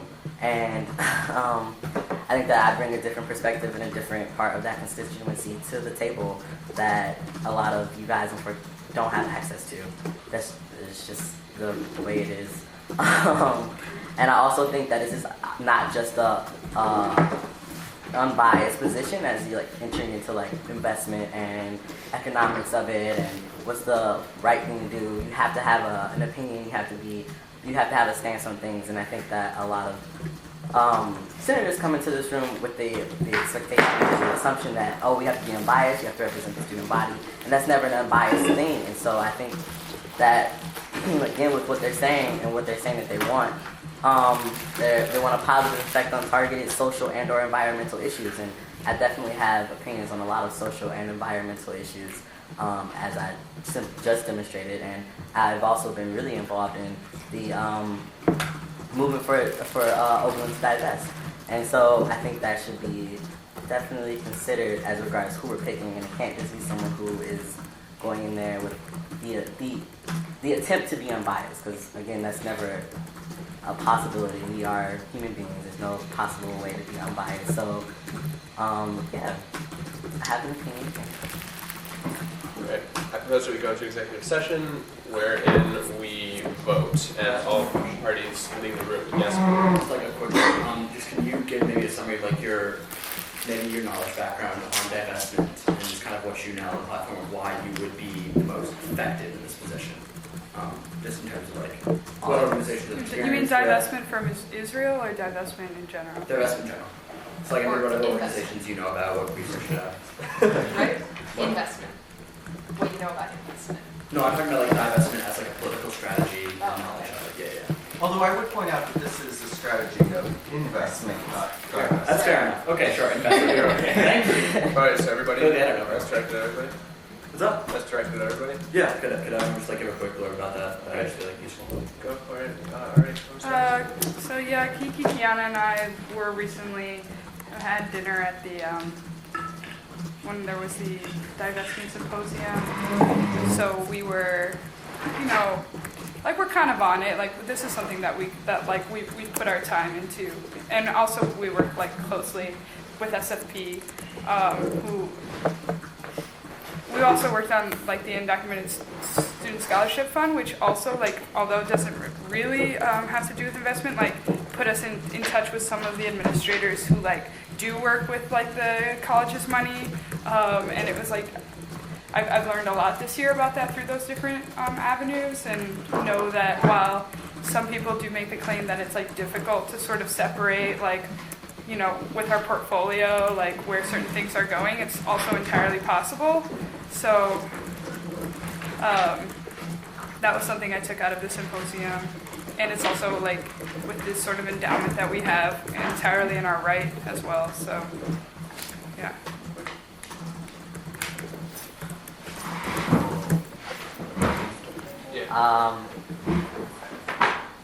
I mean, I'm pretty good with numbers and figures and whatnot. I mean, I'm taking pretty high math classes. I have never taken economics class, but I also think that this space is not just asking for the math and the figures of it. I'm sure there are a lot of people who can do the technical work. I can definitely keep up. But also I think there needs to be room for the moral side of it, which we oftentimes try to take out of certain spaces, and it's just where we end up going in bad directions. So I think I can bring a lot of the political and just bringing different experiences to the room that may not at any other have any other opportunity to be in that room. So yeah.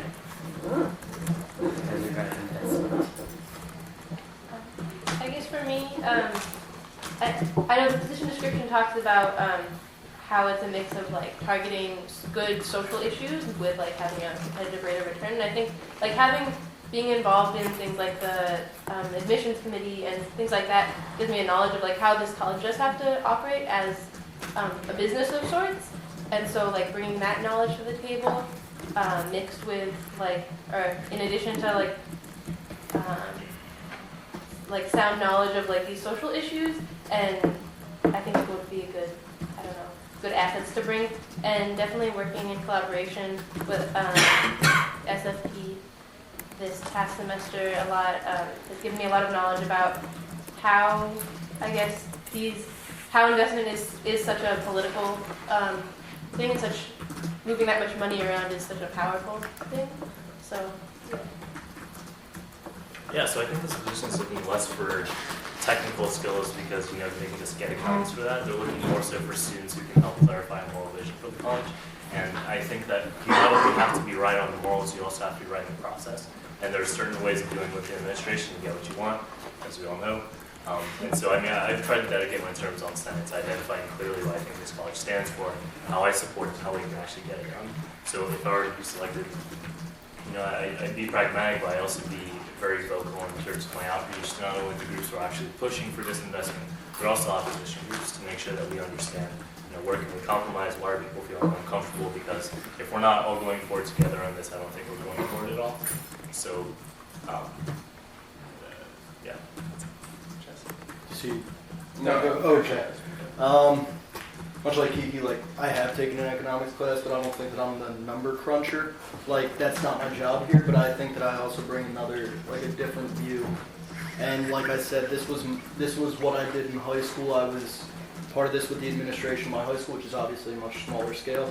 I've introduced a bill to Pennsylvania Congress about how to propose money to green acts. Back in, it was a while ago, but I've done it. And so the actual practice of doing such work of investments, divestments, whatever you want to call it. I think that I've done that, and I also have my own opinions, and will fight for them. But I think that that's important. You both have to practice having opinions to want to do it. I'm sorry for doing this late. I'd actually like to nominate myself for this committee too, and I'll answer both questions briefly. Over the past semester, I was part of RIO. I was your foot in the door with student government. I've taken a couple econ classes. Over the course of my time with RIO, I learned a lot about the value of socially responsible investment, and I actually agree with Kiki. I think morals need to play a much higher role, and especially in this institution's choices of where we invest our funds.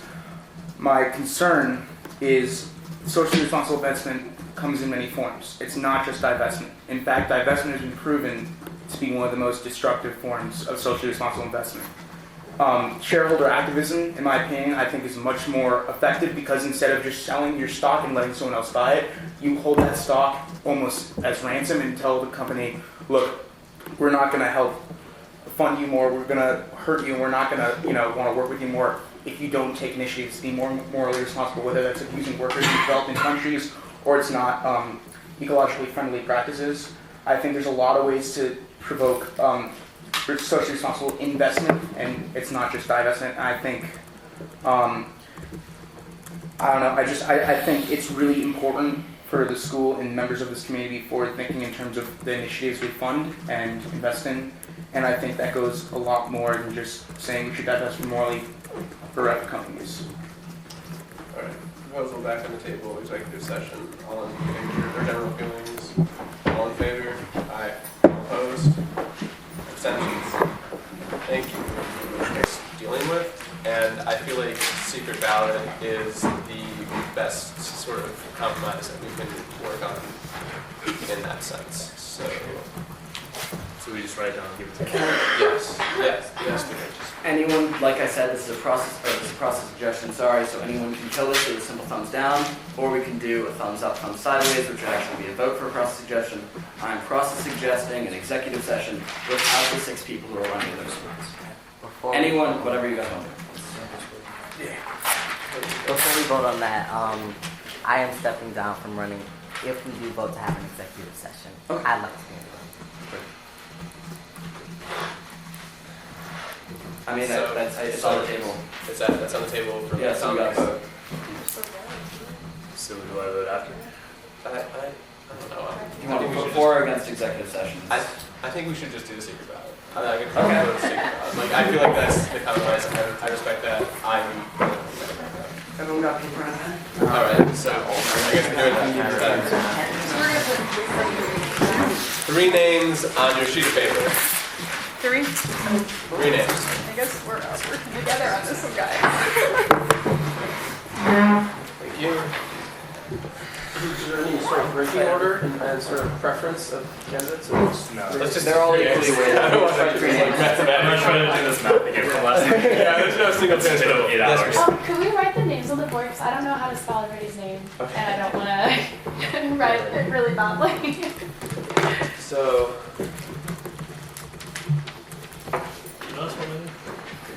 Shut up, Rockwood.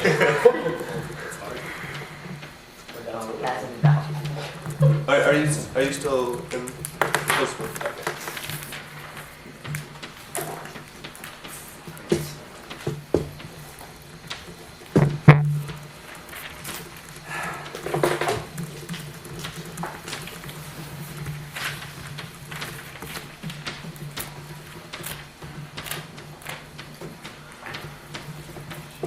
Alright, does anybody have problems with my reading my handwriting?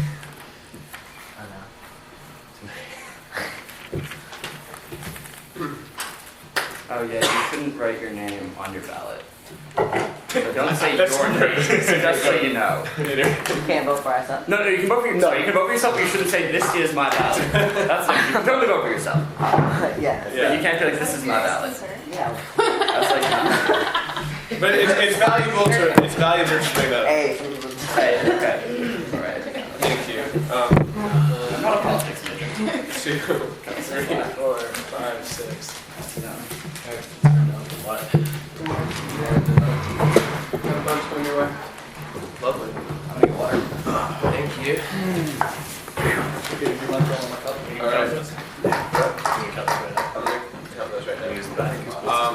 anybody not?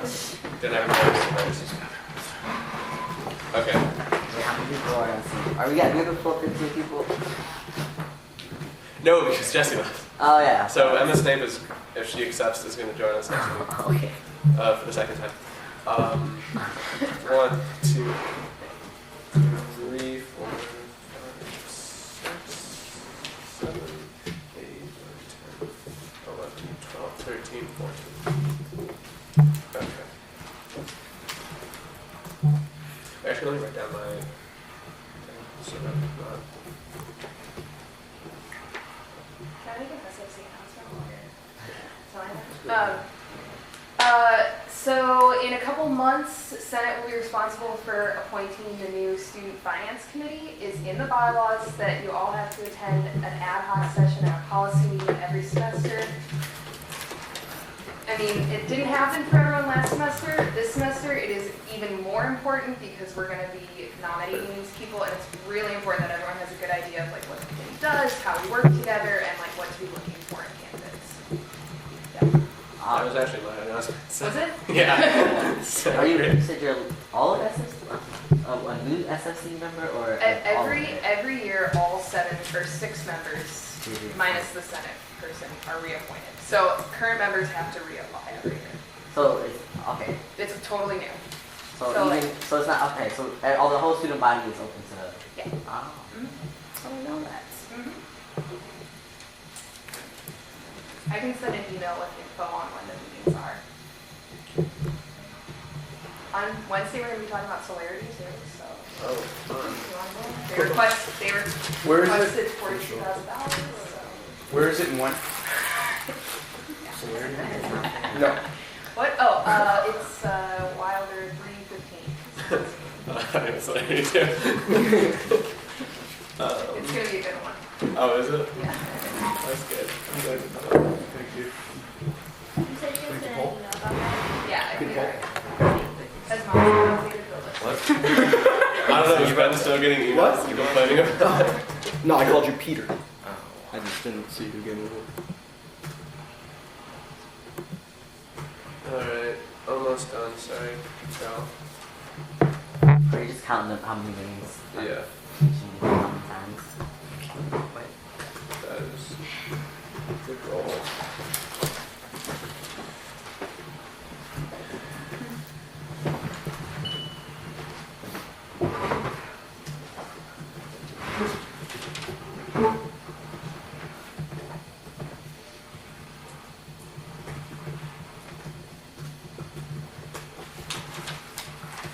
Home stretch.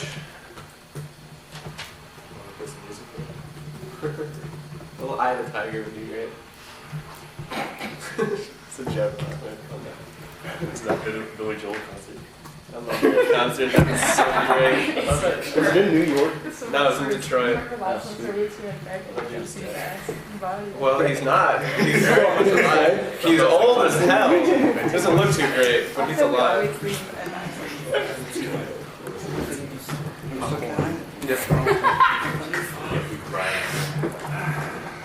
Dude, you were all the way down. I want to get Student Senate sponsored with Brian concert. I got a high school. All right.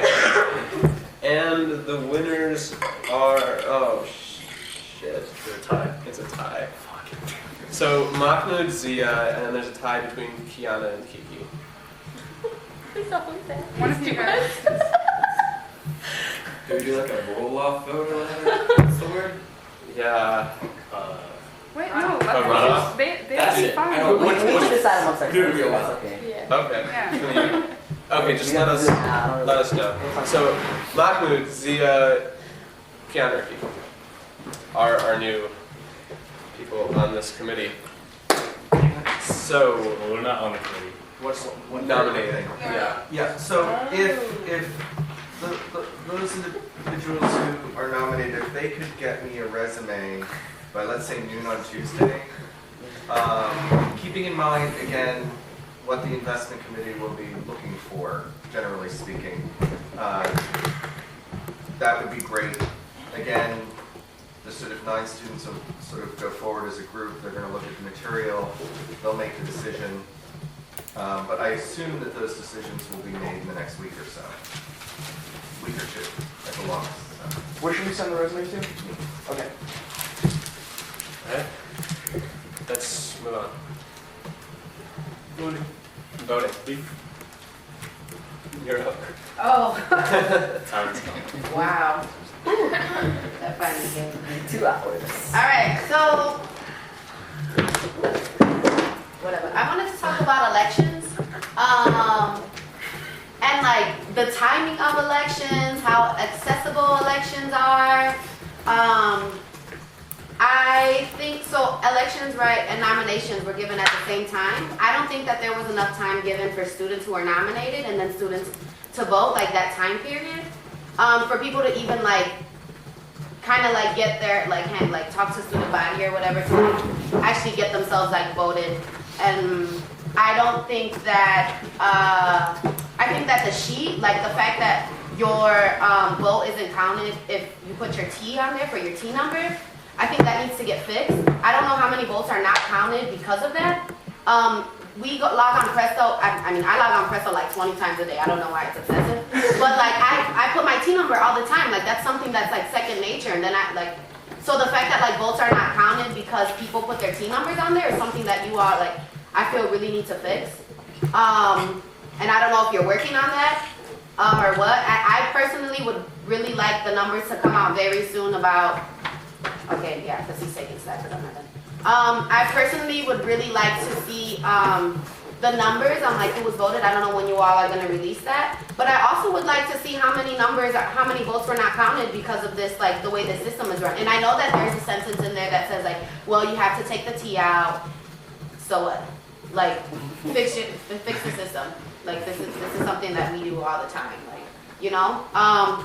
And I think that like the fact that like elections went during ad drop is so it doesn't take account into the fact that there are so many students on campus who are like super busy finalizing not just their schedules with their classes, but also like with their personal lives and like work. So like to be honest, like I felt like this election was kind of like classes in the way that like it like ran like during this specific period. I mean, like, I personally would like a re-election, but, like, congratulations to, like, all the new senators that are on here.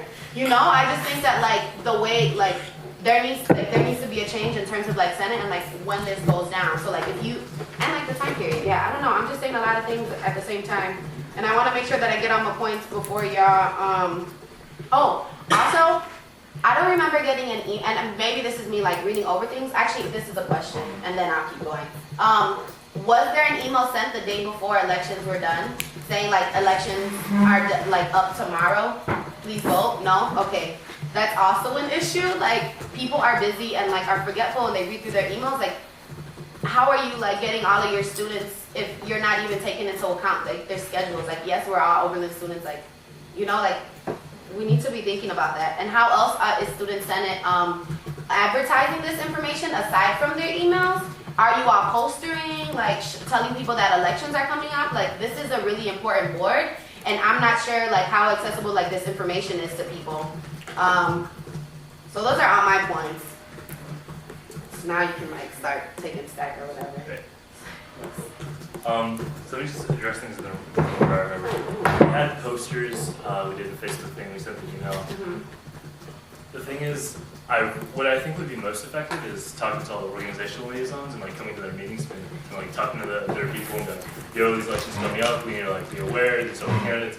But the thing is, there's so little time because it takes so long to do the actual thing. If we started later, it would kind of push the entire semester back. And I mean, that's a conversation we can have because the thing is, people on the election task force felt that it was best to start earlier because we know we have a slate of a lot of things to do. And given the technical problems that delayed it by 3 weeks last time, you know, earlier is better.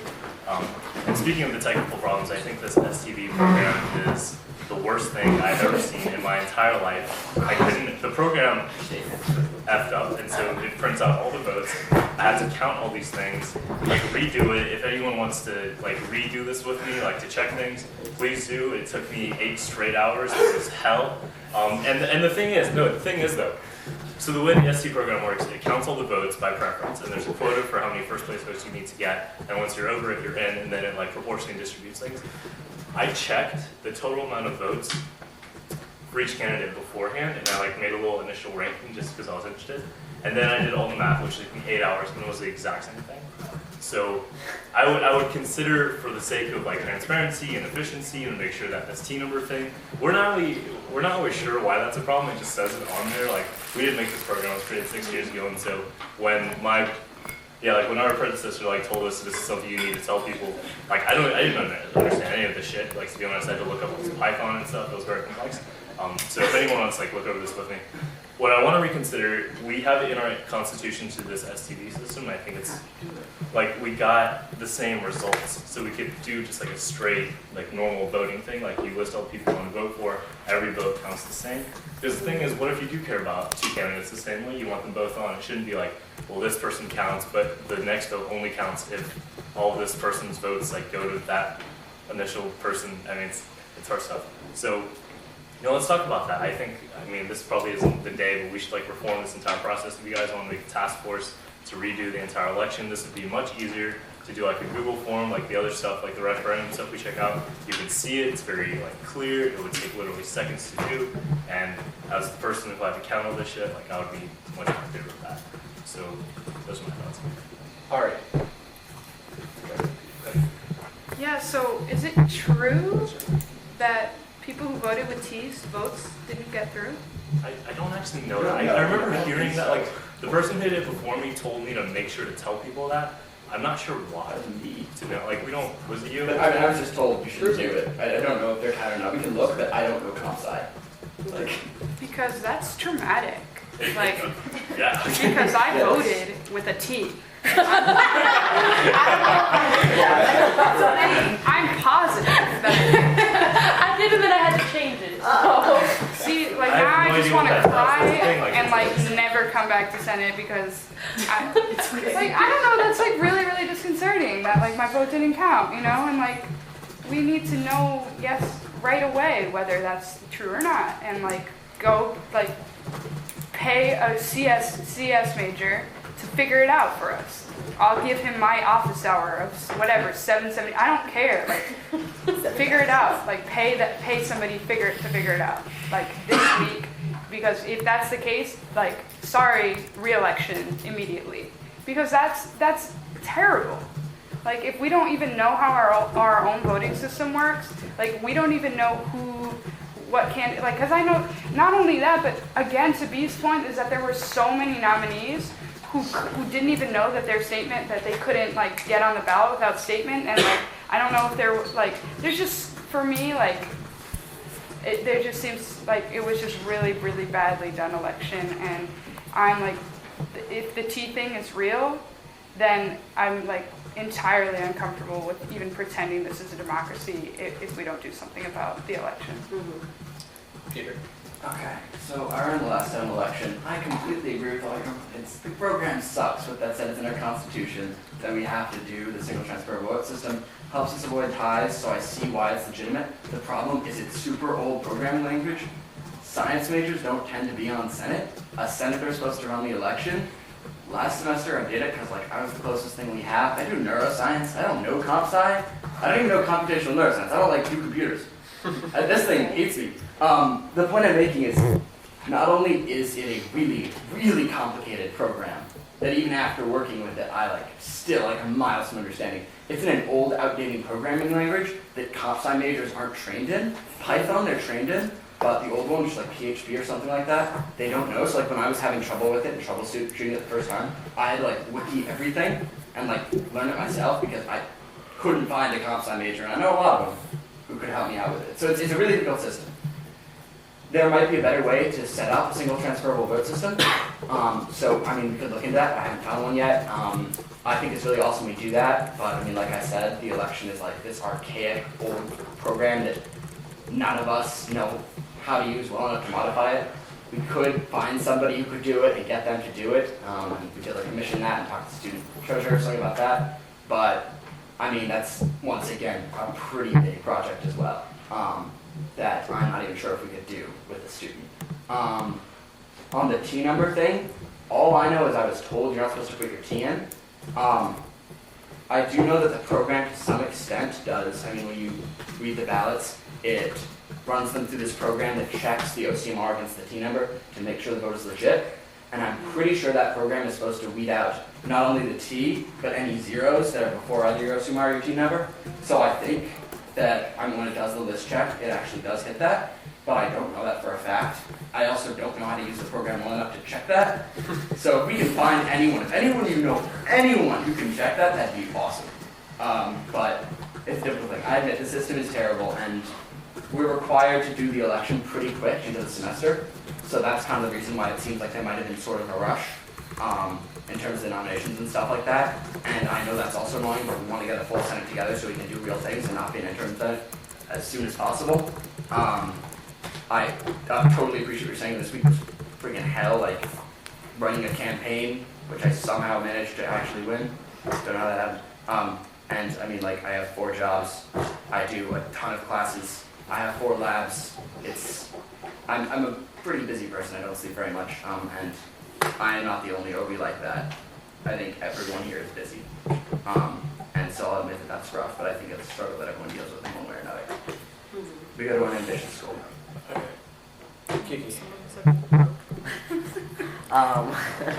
I think that people have come up to me with a lot of concerns about, like, one, the how quickly I don't know, even me personally being on Senate, I'm gonna be honest, I didn't vote. I had a lot of stuff going on this weekend and it came and gone just like that.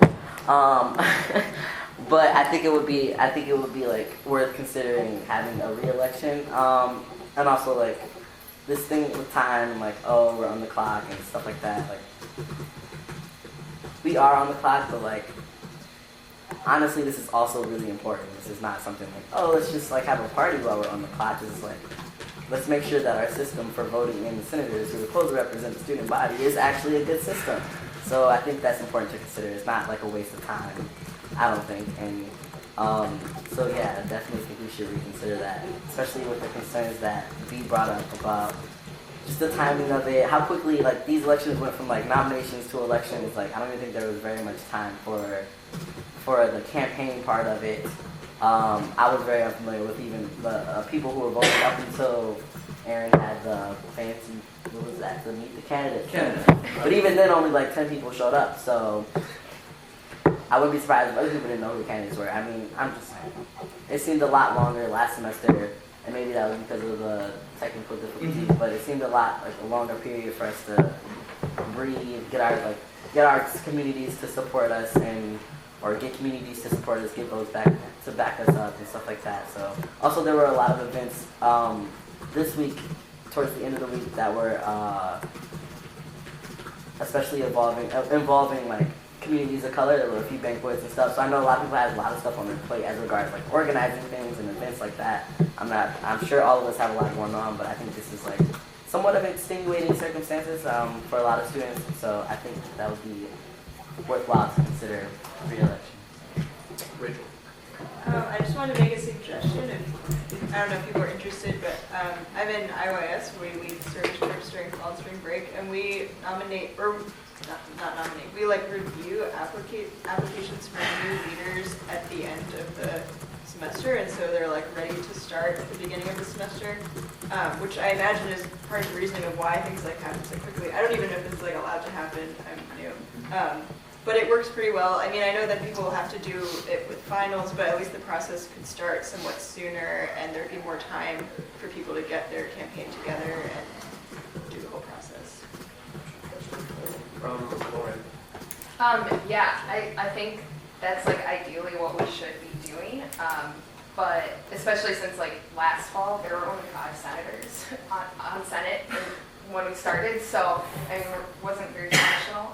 But I think the problem with that is that not everyone who's going to be on campus in the spring will be there the previous semester. So like, but really, like, it would be great if we could do it that way, because then we could just like hit the ground running when the semester starts. But I think that would exclude some people unintentionally.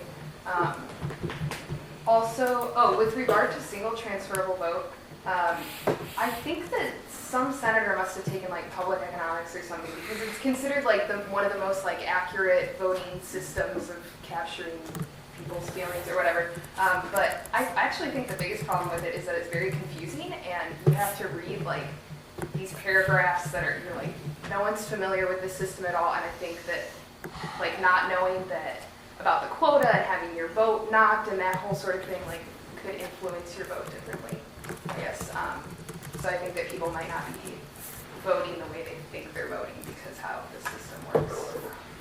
So I would definitely be in favor of a new system. Harrison. So first off, with the whole problem with T numbers not counting votes, if you put your T in the voting box, there was a box that appeared right after you voted saying this T number was not correct, your vote did not go through. It wasn't some process that was just completely like invisible to the voter. So you knew if your vote was not counted. I voted with the T and I didn't see that. So. Okay. Keep going, journalists. Yeah, I know someone else who voted for the T. I know, I forgot that. Okay, thank you.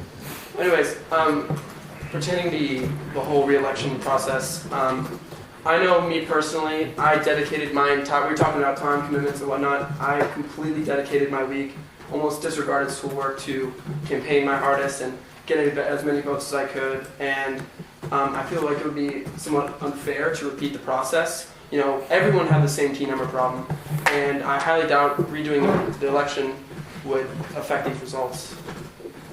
But, Neil. I think we're coming to a consensus that everybody has a lot of concerns about this. I don't really know the process for this, but could we maybe, in the interest of all of the lovely things we can talk about, maybe create some kind of task force or some kind of, make some decision that we will look into this, but postpone debate on this for now? Okay, so, okay. Well, Okay. Yeah. It's not my turn.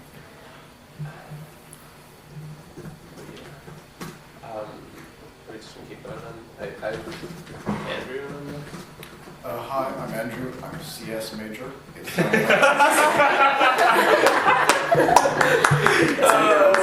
you on Senate? No. No. No, I'm not on Senate.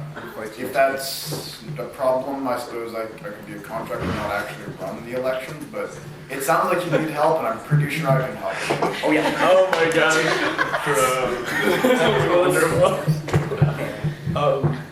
Proposal? Okay. I propose we create a task force that can look at the electoral process and attempt to fix some of these issues that we're discussing. Our computer science friend here, if you would be so kind to join us, I'll pay you in candy or anything else. I don't really care. Okay. Something valuable. All right. So that's Peter. That doesn't stop the conversation? No, it doesn't. Okay. There's a protocol. So then let's vote on that. General feelings. No, because I feel like that Oh, that only addresses the technical aspect of it and does not address many of the problems that we brought up. I just said to evaluate all the problems. But the computer part of it, the computer aspect of doesn't address when the election was ran, like who was emailed about it, like who was how many emails were sent out, like notifications. None of that is addressed by just fixing the technical problem. I think it's important that we have that. Maybe amend the proposal that we should still have that, but. Jump back as a stack, like that's. Or unless. If we have a proposal. Let's keep stack. If we have a proposal on the table, we go through stack. So I'm going to stack. But your proposal was shut down. It's still on the table. You can't just do this. That's not a thing. You I can't thought that was kill a thing. proposal. No, that doesn't exist. Any proposal comes on the table. You don't just stop it. I don't know why we do that. We just don't do it. I think it has to do with the conversations, not necessarily like proposals. Am I right? It's when we close stack, we have to do that. Yeah. To vote on the proposal. But we weren't closing stack. Yeah, You can't exactly. just say So no you proposal. can't kill it. Well, it was some metric. Someone did general feelings. No, but that was just on closing stack, right? So if someone's like, I want to end this conversation, we all have to vote yes to that. If someone votes, because you can't just be like, we just stop talking about this. You know what I mean? That's like terrible. No, but I didn't say that. No, I know, but I'm just saying that's. voted my I know, general Casey, feelings. come on.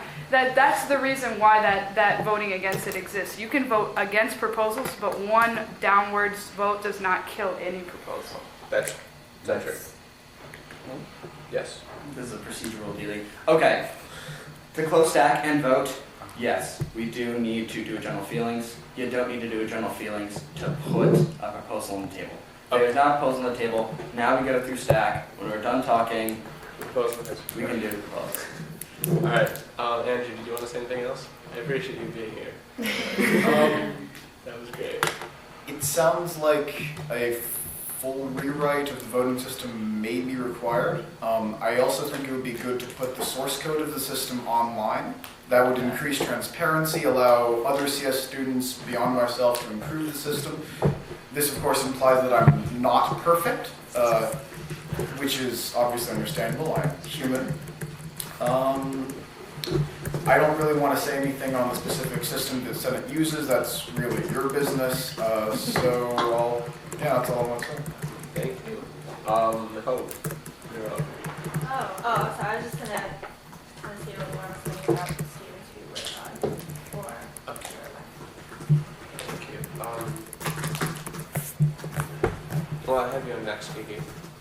I was also going to speak about, like, I think that running Senate elections before this semester would, like, kind of be weird just because people were coming in and whatever. Well, I think just giving it more time, and I don't think that, like, there are really ever, like, I mean, there could be, but, like, there's never really that pressing of issues that, like, we need to, like, have a faulty, like, system and, like, have faulty elections just to get someone in the spot, just to have a vote. Because then we're not really getting a representative Senate, which I think defeats the purpose of voting, having us vote on these things in the first place. I also think that, stop it. Okay. Peter. Yeah, I was just going to say, so interim Senate is what happens before actual Senate. Duties of interim Senate, as outlined in our bylaws. And this is also outlined in the Constitution. Interim Senate conducts appointments, educates the student body about governments during orientation, conducts election for other senators, and then the interim Senate must also schedule additional meetings with administrators, reserve room for future plenaries, schedule a Senate retreat, and schedule a mandatory power privilege and oppression workshop with the MRC to be completed within the first 2 weeks of the incoming Senate. Obviously, we kind of bombed those last two things. But, we don't have that many things we're allowed to do before we have a real Senate. The timetable for each phase of the election process is outlined in our bylaws. If you don't like that timetable, welcome down to the bylaws. The way we do that, that's like totally a thing. And you can just make it a little bit longer. You could say we want, rather than 5 days for an election, 10 days for an election. Or something like that. Like, that's totally reasonable. And if you think that's something that's important, more than welcome to do it, and we can vote on it. And then that could solve that problem. I think we have a ton of things to do. I think that, like, creating a task force, not only to talk about the technical issues, but also some of the bigger issues. I like just a broad spectrum fixing the election thing would be useful. And also we could then come up with some, like, sweet ideas, bring them here, and talk about it here. So yeah, that's my idea. My proposal is not just let's all do comp sci together. It's let's constructively make some changes. Okay, Mahmoud. I'd like to make a proposal that we establish a task force which comprehensively looks over the entire election process, including the technical and qualitative aspects of it. I would pull my proposal for his proposal because this is more better. Will it address the concerns I had Yes. about the re-election? Yes, the entire thing. Let's throw it all up. Don't feel let's do it. All in favor? Aye. All against? Any who wants to be on it? Wait, does that supersede stack then, or? Yeah, I do. Wait, hold on. Yeah, sure. Mahmoud still has his time. Who would like to be on this committee? Please raise your hand. Or task force. Are you last beyond I'm not gonna have a Can you please raise your hands high? Andrew? Thank you. Raise your hand high. Peter, is that your hand? Yes. Yeah. Okay, so I have Kiki, Ari, Tiana, Andrew, Peter, Mia, Hope. Is that correct? What's your last name, Andrew? AMIS. Oh wait, non-students can be on this task force? Yeah, I sure. mean, non-student senates? Yeah. What's your last name? Alvarez, A-L-V-A-R-U-E. Thank you. Sorry. Okay, yeah, I'll hit you up. Okay. Tonight.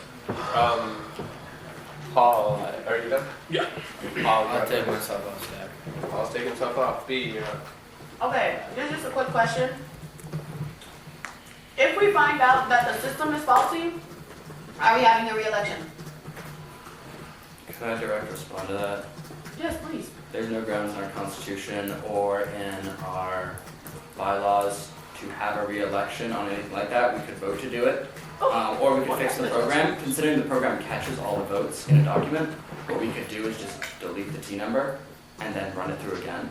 And so, I mean, like, the votes, with or without the T number, are stored somewhere, just in a big document. So what we can do is just, with the votes that already exist, we could just rerun it and cut the T's off if that was an issue. So you can figure out if that's an issue. If not, I'm sure they're probably stored in there. The only problem with the T being on there is it doesn't run through the validation program, but they're still stuck in, like, the index of everyone who voted, I think. But if you can figure that out with comp sci time. Oh, I have a chance to respond. Oh, I mean, like, that's a direct question. If you Yeah, want there's definitely something lingering in my head. So if it turns out that like the voting, y'all would just change up the senators, right? This wasn't, if the numbers are actually different. I guess so, yeah. What would that mean? We would all get off because we were all elected on the same system? That's something. I mean, that's. We'd have to vote on it. We'd have to figure it out. Okay, we'll talk about that once we figure out if it Yeah, that's a actually. great time to cross the consensus. I just wanted to put that in the air so y'all thought about it. Okay. All right, Ari. Yeah, I mean, it's like hard to see going forward from this, just because like say that we like do all this work electing these positions, and then it turns out like, you know, we don't have the accurate or elected people that the student body wanted. I think that's like really something crazy to consider, but also very real. So I feel pretty confident in making a proposal to withhold our, also because it's like 9:30, that we withhold our appointments, like our number 7 or 8, sorry. Number 8, the decisions, all these positions that we should be electing until we sort out the election. I've said post on the table. We don't vote on the last. Ridiculous. Okay, so the proposal we'll deal with after stack? After stack, yeah. Okay, cool. Running out of time though, also.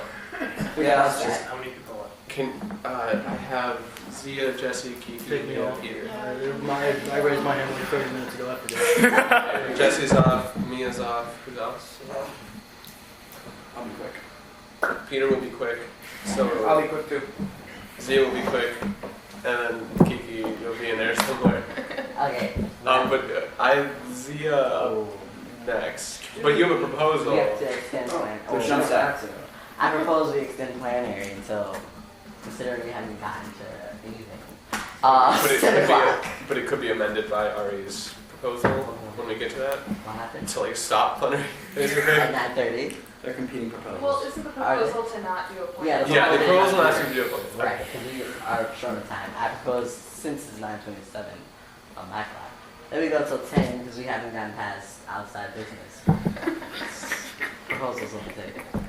So do we vote on that? We're extending to 10 o'clock? It's a process suggestion. Oh, not a proposal. Oh my god, this is welcome, dear senators. I'm so excited for y'all. You're allowed to do that if you want to. Opposed? No opposed. I don't think that was, okay. Okay. Zia. Okay, so Be brief.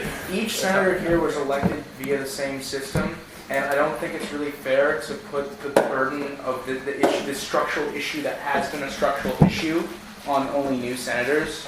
And, you know, I think it's kind of unwelcoming to a lot of the new senators here, and I apologize on behalf of everyone, because like, you guys, obviously, you being elected does reflect some will of the student bodies, whether or not there are some issues you guys were voted, and all, you know, in all likelihood, you guys did acquire the most votes if we go back to the process. And so whatever the process is, we all were elected on it, whether it was this semester or last semester. So I don't think it's fair to put the burden of a structural issue on people that are just coming here for the first time. That's all. Okay, Kiki.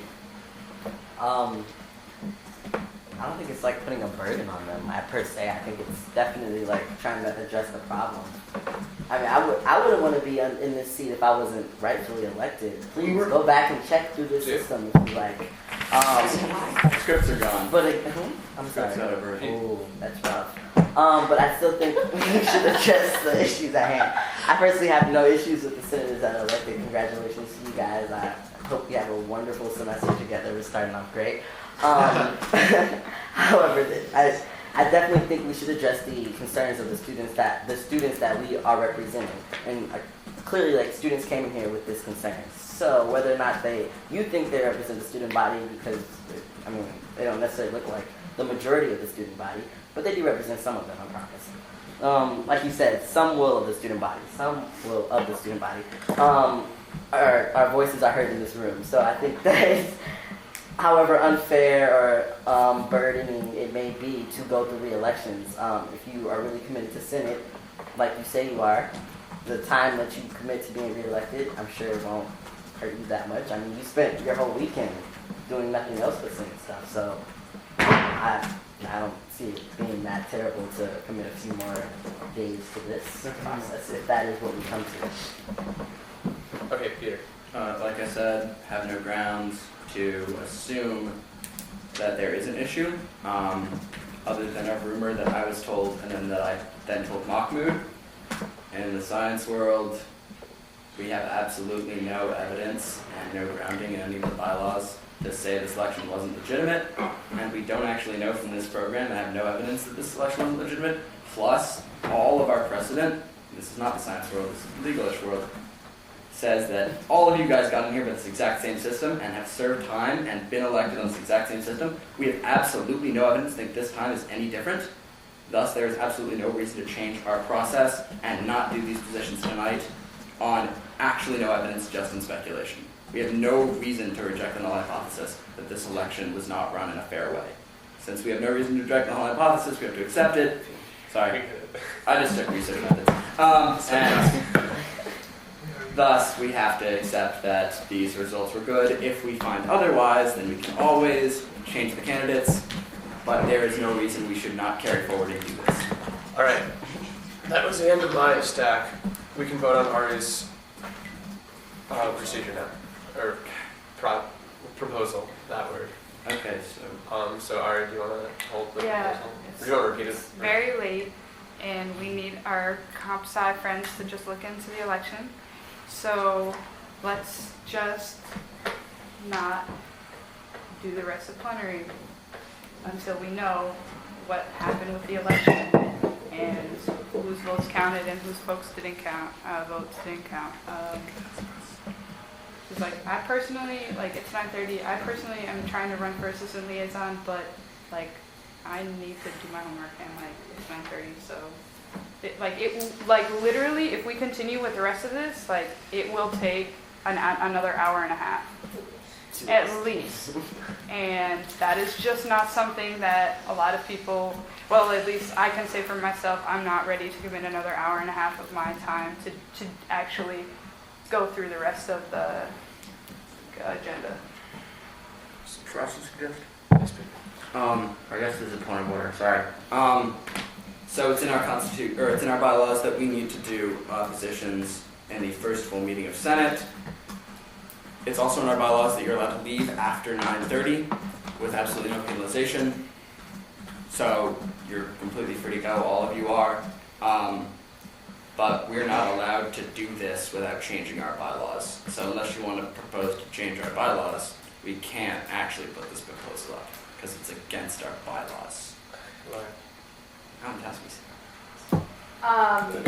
Oh, I just had a clarifying question about Ari's proposal. Are we gonna still do the carbon management fund thing? The carbon management fee? Because they want that tonight. I mean, I think what we should do is just do that and end before 10. Can't do that. I know we can't do that. We should change the bylaws then, because at this point, it's gonna take us 4 hours to do that. No one, we've been here for almost 3 hours. Everyone's exhausted. It's the first night. Like, it's not a good idea. It's not. You guys, can you come back tomorrow? Can we do something like this? Is not something we can just like skip like anything else. This is We can't, yeah, we can't establishes really every single other thing. do So it. the expectation is we have to do this like tonight. I know if we go through it quickly, it's not gonna take more than an hour. This Tanya, I'm sorry you have to wait. That'll take 20 minutes. So we know the first meeting is always the longest one. We've been through it. If you were on before, I told you guys this today during training. I'm sorry if you have stuff to do, but get used to it. This is how it's going to be. So, but we really don't have a choice unless you want to come out tomorrow. Well.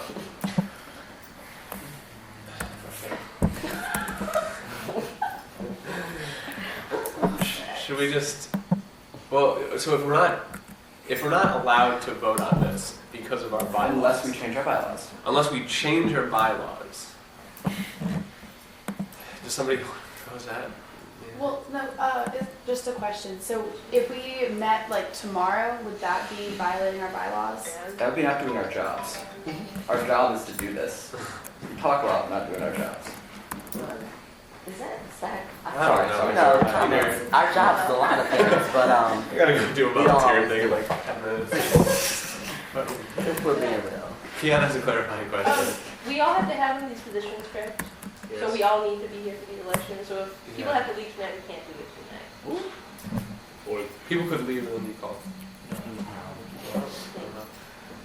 Then we just suck. Yes, Yeah, sir. we could all What just is quorum? Quorum is with. Can I direct response? Yeah. Yeah. Alright. When do we lose quorum is the question. At 10? 10 people. That is quorum or If less? 6 people leave the room, anyone can call a quorum.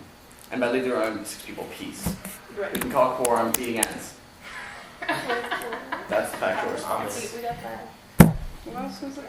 Oh wait. I have to leave, so Okay, so I have to be in first church. one I would person. appreciate it if no one else left because we have jobs. Yeah. to do. That would be I us agree. being bad at our jobs. Yeah. So you guys, You guys keep on saying how dedicated you are to so. I'm sorry. Huh? I'm sorry. Stack. Yeah, actually, sorry, everyone. No, that's rude to freely call stack when you get out what you say and then call I stack didn't when say you don't want to anything. hear what I have to say. If you have something to say to me, please speak up. But I Okay, don't think at we're any s- point did I not speak up. We're starting after Kiki now. No, you didn't. Ari, Lauren. All right then. So Stack. No, stack. Ari, Lauren. Go for it. Really guys, like, this is gonna take way too much time. Let's change our bylaws and let's meet tomorrow and just do the decision elections because at this point it's getting hostile. There's nothing productive that's gonna be done in the next 3 hours. And like, if okay, we're talking about doing our jobs, but like, if there aren't like 5 people in the room to like run for the jobs that they want to do, like how are we going to make sure that we efficiently like run for the positions and support and make sure that people are doing the work that they will do well for the rest of the semester? If everybody's exhausted, everybody's like feeling some type of way and like can't be at the meeting, like that like we need to be like, yeah, we have bylaws, but we also have logic. And like, you know, if we're doing this in the sort of like, let's do our jobs, well, like, let's make sure that running for our jobs and that everybody's here who wants to like do their job for the rest of the semester well, and that we actually do this decision making with care, you know? That's where I'm at. I think it's really important. We have a proposal on the table that jump stack. I propose that we move decisions and people that need to leave can leave. I personally think we should stay as we do have a duty, like Mahmoud said, and I think we've talked enough about how we feel about moving this or not. I just say we just move decisions. Don't feel like Clarifying question. I don't know if it's necessarily pertaining to this proposal. However, where's our constitution? It's on the website. It's on the website. I feel like if I can't find it, students can't find it. All right, proposals on the table. Yeah, don't feel like to move decisions. Does that I think, are we just voting on this? Or? We didn't even vote. Did we even vote on my proposal? We also didn't vote. Wait, yeah, we didn't vote on. We didn't vote on our proposal. My bad. Then we can vote on your proposal. But my I proposal will table move to on. extend plenary. We didn't even extend plenary. We did. We voted on No, that. I don't think that. We did vote. I wrote it in the minutes. Okay. All right, we're gonna vote on Ari's proposal now. And we're gonna vote on Zia's proposal. That we don't elect people right now. Yeah, and that we do it when we choose a time before next plenary where we do our election, and we do it with care and outside of this context of hostility. So, What? Stack or something? What? Is there a stack? That's my proposal. I thought we had a stack on this, but fine. Okay. I propose that we at least do Tommy's thing, the green thing. I think that'll take. We can do that. I accept the amendment to that proposal. Okay. That's cool. Can we? I mean, if we can meet tomorrow night, not that much is going to be different if we don't get our positions done. I'm sorry, but I really do think that, like, at this point, we've been here for a long time, so there's already been a lot of tension, and I really agree with what Art is saying, that, like, we need to be doing these very mindfully and in, like, a better place, not when we're all stressed out at this long meeting, and a day is not going to make a difference. Okay, so Ari, you want to run your proposal? So, I say we vote on the green edge thing, and then after discussing it, right, Lauren?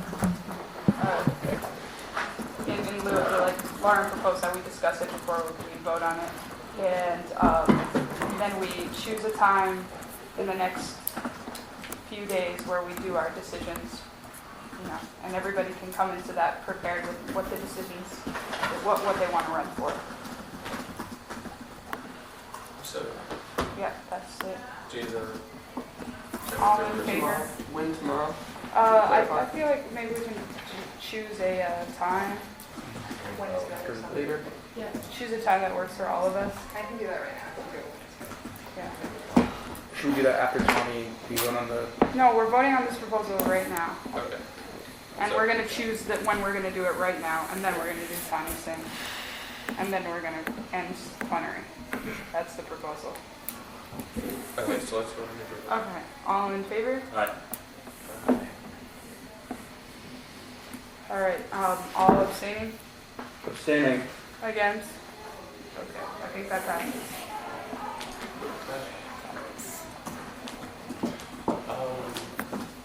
Now you had a proposal, but what's your proposal again? It's overridden now. Okay. Let's talk Tani. I Oh, guess. no. Sorry, no. No, we just Proposal- set a time. Yeah. So, Pretty Can you just, like, hands up if you can make it? Sure. Okay, tomorrow night, 7 p.m., 8 p.m., 9 p.m. Okay, 9 o'clock it is. We do How it about- again. Okay, Okay. We have to have a room. 9:30? What time Two positions. We have 6:30 and 8:30 practice. And then we have the point of read everyone. I agree with you. yeah. I'm skipping much. What was the? 9:30? Okay, raise your hand if you can make 9:30. Is that every? Can anyone not make 9:30? Yes. It's tomorrow. Tomorrow, Wait, were 9:30. you saying yes or no? Yes? Yes, I Can can you do do 9:30? Yes. Yes. Okay. All right, 9:30. Does anyone have an idea of how long this will run, or is it just Hour and a half. Probably. Hour and a half, yeah. Even less if you come in, like, knowing exactly what you want to run for, or what you want to say. and we will only be addressing the positions? cool. It's 9:30 tomorrow. Yeah. Where? I'll book a room on the way out. Now, Tani, we're gonna vote on that. I'm gonna probably have to go during this discussion because I need to be first church by 10, so Mahmoud would take over early. Who wants to talk about it? Okay, so I think that a lot of really great points were made as to why we should be doing this carbon offset thing, you know, college goal, and I also like the point Malcolm made about empowering the students about where the projects are going. However, I think he made a really great point that this is a group that has a ton of money. They have money they could spend on this. And it just doesn't, I don't know, the Green Edge Fund has been around for, 5 years? If the system isn't working, I mean, it's been enough time to find a system that works to get student proposals to spend that money. And I think 5 years is like, I don't know, it's enough time to get the money flowing and get it moving, and to just have it, like, a ton of money sitting there with an idea of what to do with it, but trying to get more money for it, I don't know, it doesn't, I think that if what students want to be done environmentally is carbon offset, then the Green Edge Fund's rules should be changed to allow for that. Because if that's where the priority is, and the priority isn't, I mean, even if the priority isn't with these projects, efficiency and sustainability, and no one's proposing anything, obviously there's more interest in using the money for carbon offset. And that's what Zia. Okay, in response to what you're saying, Lauren, the Green Edge Fund seems more as like an avenue for students to engage in smaller and projects and maybe even major projects, but it's just a general kind of hub, or I guess venue for students to, talk out and I guess promote different initiatives in green causes. And I think what I really, really respect about the carbon offset program is it's a really focused program that, yes, it increases a fee, but it is entirely, well, in its goal, it is entirely separate from the other aspects of the Green Edge Fund. So to me, it just makes a lot of sense that those two things should be separate. In my opinion, I just want to list briefly the pros and cons of supporting an offset program. The pros, it invests in the local community, and I mentioned this before, increases goodwill, increases relations between the community and the college, especially local agriculture, and the agriculture industry in America right now is suffering a lot of economic woes, and I think that's really important. And I think overall carbon offset program, it kind of revitalizes Oberlin's status as a progressive institution. And there's also a lot of opportunities within the carbon offset programs for students to get involved and increase their own knowledge and how to locally get involved with green initiatives. In terms of cons, the obvious one is the fee. It's another additional fee. We have tons of fees. To me, this just seems way more focused. I mean, Tani's here working as a job to promote and figure out how this offset program would go into place. Another potential con is we haven't gotten real confirmation in terms of how students can be up to date on what the actual progress of the different initiatives are. I've talked to Tani about this, and he said there are, and in the email he sent, he's addressed that too. So he displays the fact that he's willing to listen to what we have to say and actually amend the process by which the program will be put into place. So that's just my opinion. I think overall it'd be really, really good for the student body, for the community, and the institution. Peter? Yeah, I was just going to say, could I just ask really quickly? This is a 5-year plan. It's going to kind of decide whether or not we're going to have local carbon offsets or kind of international carbon offsets, which is kind of offsets. Was kind of a summary of kind of what I got from what we were saying. How much is it going to cost over the course of 5 years? And could you give us an estimate of how much money over the course of the next 5 years the Green Edge Fund is going to be taking in that hasn't already been allocated, and how much money they have now that hasn't already been allocated? I know that's a big question. I have no idea. Okay. How much do you know about that stuff? The cost of doing local carbon offsetting is going to be more than purchasing offsets just on the carbon offset markets currently. The reason for that is because demand globally of carbon offsets is much higher than there is supply for them. Because there are only a few carbon policies in different countries necessitating that people and institutions purchase offsets and even address their carbon footprint. So by necessity of that, by the fact that there is this more supply than there is demand for carbon offsets, the price is going to be much cheaper if we were to just purchase carbon offsets globally. The EPA has set the social cost of carbon at $37 per ton. That's looking at like, the impact of climate change broken down to the per ton level of CO2, and that is sort of the guideline moving forward that we're sort of keeping in mind because we think that's the most justifiable and the most equitable. The Edge Fund. I was asking, how much money the Edge Fund has free right now that hasn't been allocated.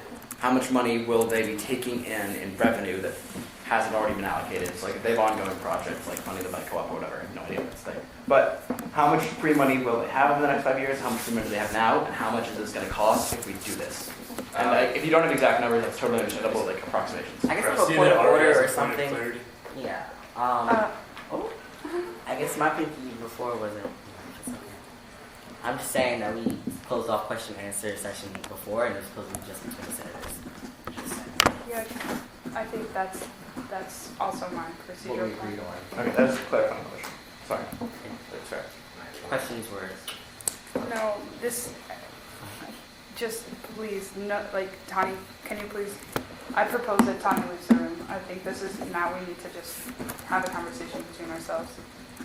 Or just, okay, sorry, we already agreed that we need, as a Senate, time to talk about this, and I propose that we do not direct any more, questions at Tani, so that we can actually get a feel for how us as senators, are interacting with this idea. I think that's what we decided on previously, actually, so. Okay, my bad. Can I stay for clarifying questions? There are no questions. Okay, well, Yeah, I think what we decided upon was that nobody could direct questions to you, but you can still participate in the conversation, but not in the conversational type of way, right? So you can participate in the stack and make a point, but not respond to questions. Okay. Yes.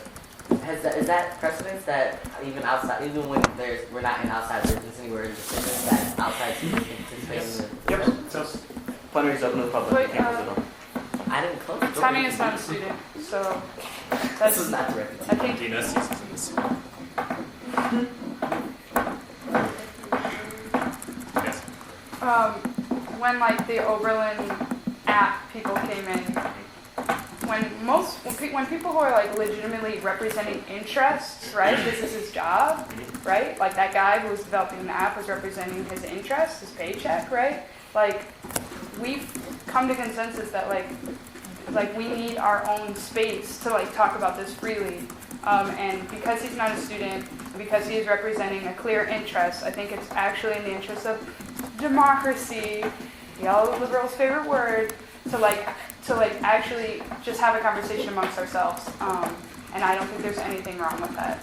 So what happened there was that we went to executive session, but that's not the proposal that's put forth. If you would like to go into the executive section, you can put that proposal forward, and then Tom would have to leave the room. All right, executive session proposed. All in favor? There are thumbs Well, down. so if you're not in favor of it, you vote. I'm not voting for this. You don't just wait for your turn if you're not voting for it. Okay. So it's all in favor. As a procedural.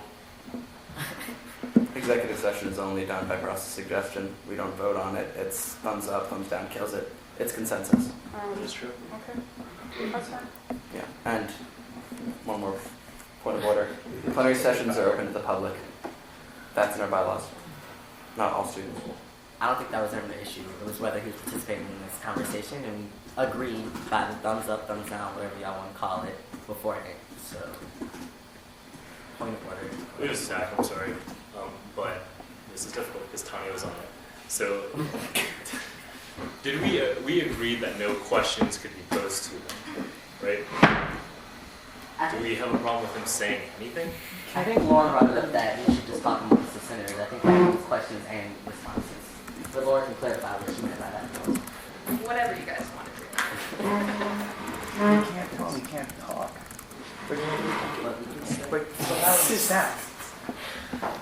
If that's what you vote on, then technically you can do it. So, is there some kind of proposal? Yeah, it's a proposal for an executive session. Well, Okay, so that's not happening. okay, so Tanya, you have a chance to speak. I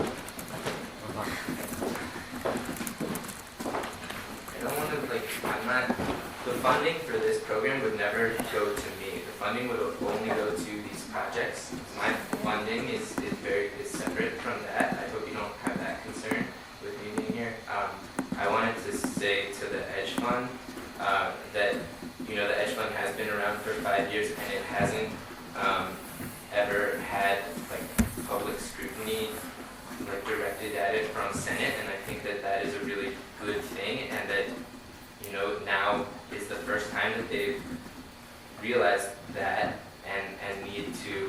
are trying to transition.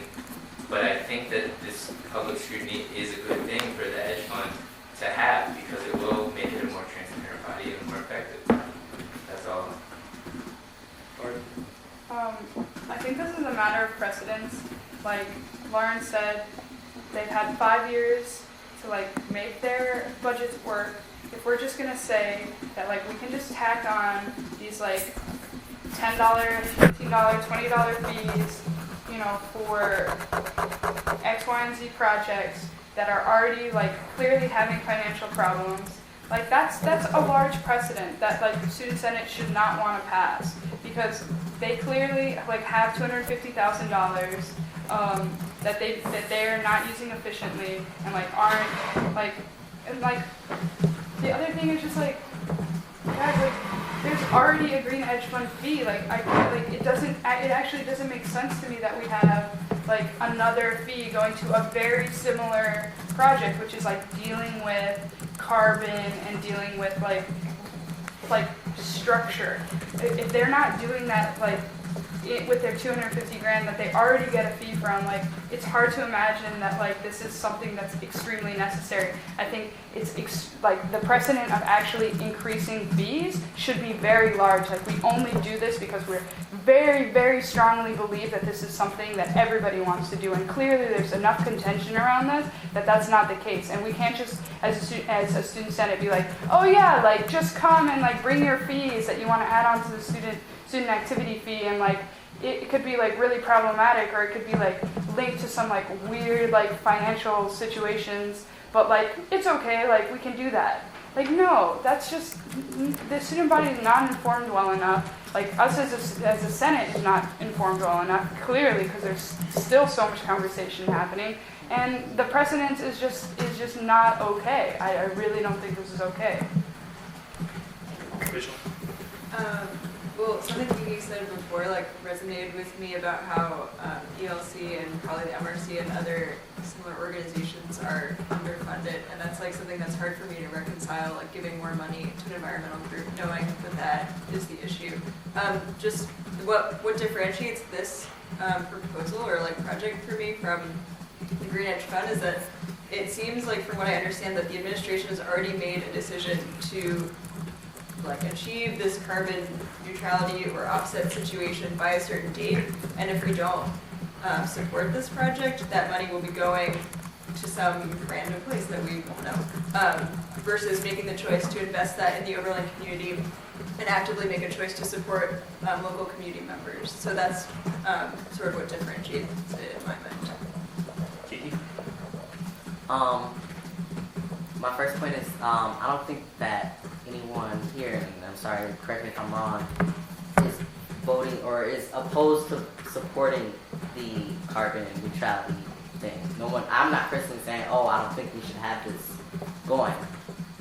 All I'm saying is, all I'm suggesting is that they reorganize their budget, restructure their budget, and use the money that they have, rather than taking on more money. And again, this has existed for 5 years or whatever, and they have consistently shown that they have not been using that money. And to give them more money without them showing that, even if these were suggestions were put into place and they came back, I won't necessarily be on Senate in the fall, but they came back with these proposals, I can see how Senate could vote for passing increasing the funds. If they came back and they showed, look, we're using this money, now can we have more? But there's no evidence that they are using this money.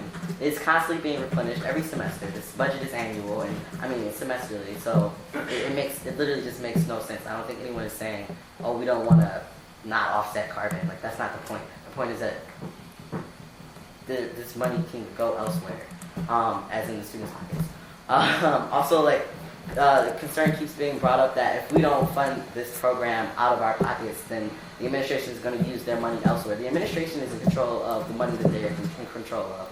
I don't think that we not funding this is going to stop them if they really want to do this. If there's something that they really want to put forward, they're going to put it forward. They have shown over and over again they're going to do essentially what they think is best for the school. And if they decide that's best for the school, they're going to do it regardless really of what students think. Also, I think that it's interesting now we're all of a sudden considering townspeople and the community, and I'm not trying to step on any toes, but it seems that it only comes to when we are talking about like our own interests is when we decide to look at, oh, like this is going to support the community. If we were really trying to support the community, we would vote for we would push the college to stop buying up community spaces, as in tap in and other spaces that community members can't go on if they're on the no trespassing. So if that's really what we're trying to achieve as Senate, maybe we should think outside of handing more money to students who aren't using it, rich college students who aren't using it. Maybe, just a consideration.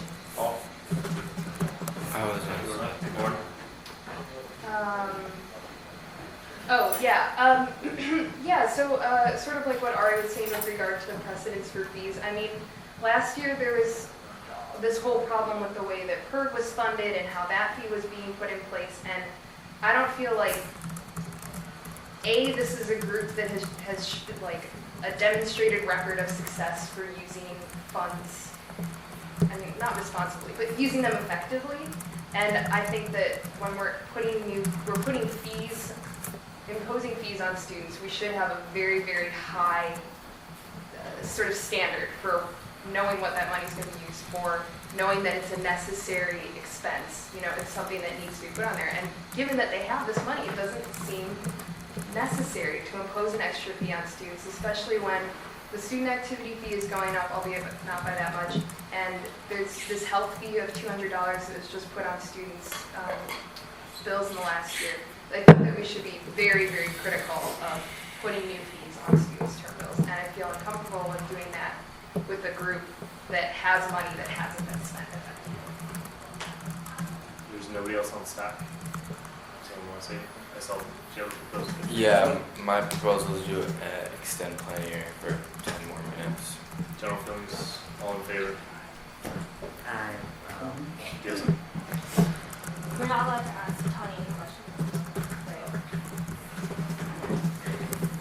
But perhaps one of us knows. Yeah, maybe. All right. So I think there's a lot of issue about that they have all this extra money, but I feel like it's not as simple as that they have all this extra money and they're not using it. Does anyone know the answer of is it separate? Actually, I'm going to direct this question to Paul. Paul, can you help? Yeah. So currently, how the Green Edge Fund operates, we're only able to fund specific types of projects where they have to meet the criteria of this sustainability grant or an infrastructure grant. And this by approving this extra fee, it would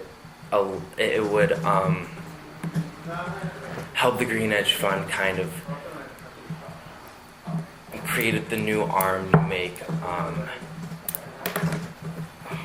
I can't think, it's so late, but it would help the Green Edge Fund more easily do carbon offset.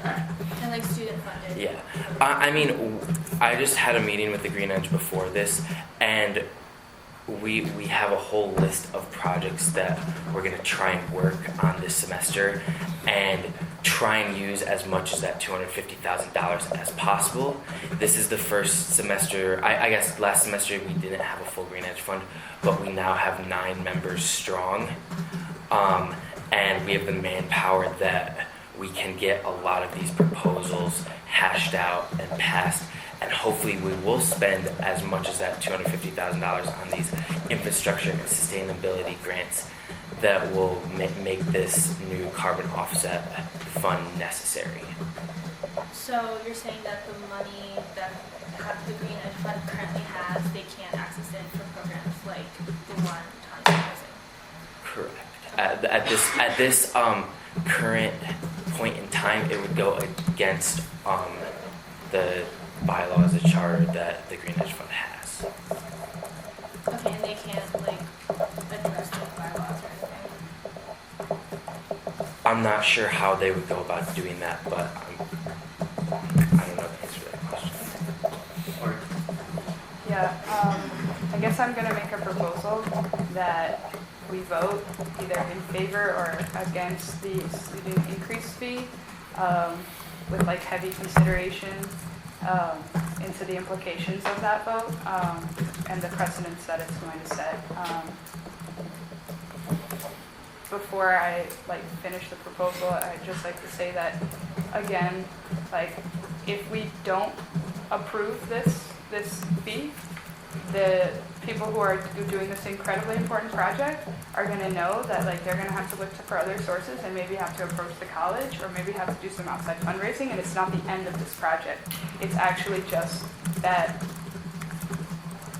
truly, like, I think that what we do here at Senate is to represent like the interests of the students and what happens when their term bill shows up, right? And that like the interest of the sustainability of Oberlin's campus is the administrations as well as the students, as well as the faculty, as well as the alum, and there's like lots of money networks that the Green Edge Fund, and even they can actually, like, I'd really like, recommend that you sort of restructure so that you can start using the Green Edge Fund's $250,000 to do some of the things that you want to do, because everything that you seem to want to do is really great.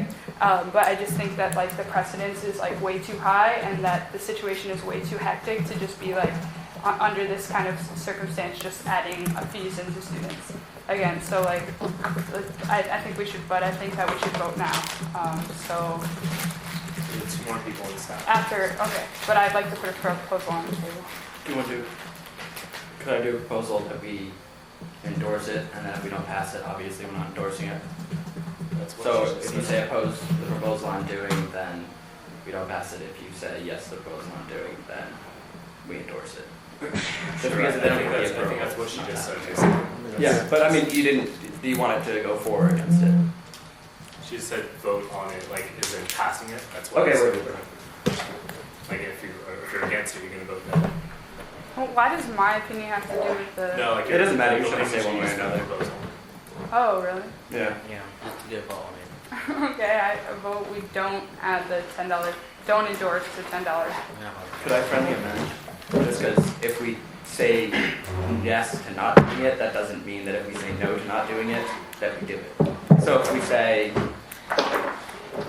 so you're putting forward a proposal to say, let's not pass it, but if we say no to that, then it doesn't necessarily mean we pass it, so we'd have to vote twice. But if we want to vote just once, can we just have a proposal to pass it? And if that doesn't pass, then obviously we don't pass it.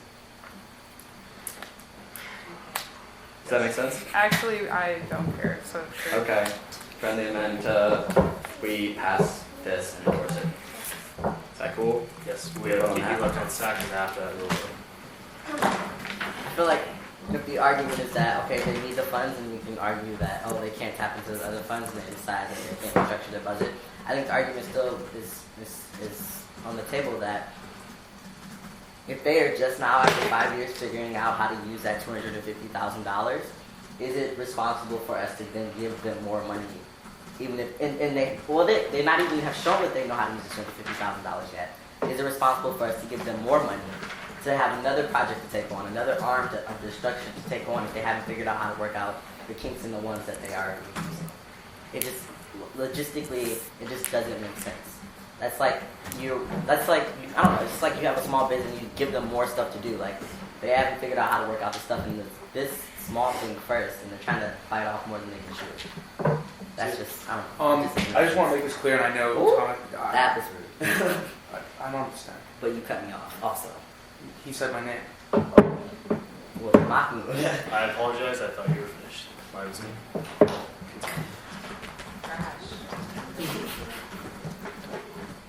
Proceed. Oh, my mother. Okay, cool, great.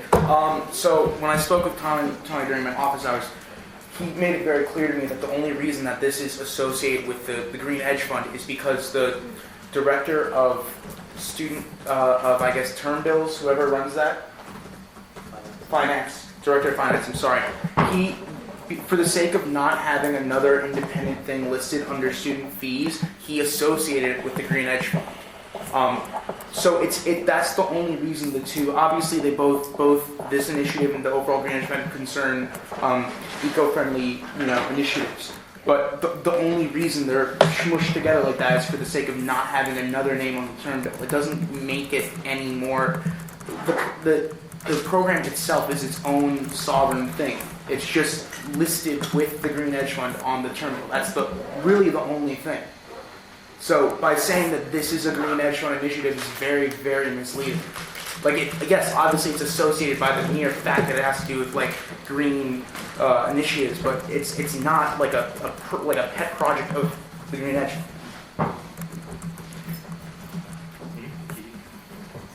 So, I have a question. I don't know whoever may know this. How does an organization or student, whatever, get on the bill to get student funding, like as that way?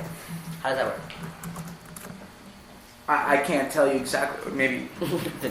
So, on the Green Edge Fund website, there's grant applications. If you contact the Green Edge Fund, our meetings are open to the public. If you come talk to us, we actually help people fill out the proposals. No, how do you get on the bill? Like, how do you get on student? There's a lot of things that are student ran, but not on a student bill. So, I mean, the way to do that last year would have been through Article 11, which is a special funding mechanism that funded PERG, which was deemed not a good idea. So now I'm just talking to Mark Bates probably. Okay, so essentially there's no formal process anymore, so, as far as I know. Thank you. So then, I'm sorry? You need a student referendum. A student rep. Okay, so then either way, it has to be some process to get onto this bill, right? So if this is not something that the Green Edge Fund is doing, then the students aren't voting for it. This needs to be separate. If this is not a part of the Green Edge Fund thing, if this is their argument, it's not a part of the Green Edge Fund process. Yeah, I entirely agree with you. I think everyone agrees with you. The thing is, the Vice President of Finance is too lazy to separate these two things. Literally, they don't want to separate it because it's easier for them to keep this all within one account. That is the singular only association with it, because this dude doesn't want to go up and open up an entirely separate account, and he thinks it's just easier to do it the same. That's why they're connected. There's no other connection. But so they're not the same thing, but they're being connected because it's easier to be connected. Because I want to put all my money in one thing, I don't want to spend 5 minutes opening another account. It's out of his hands completely.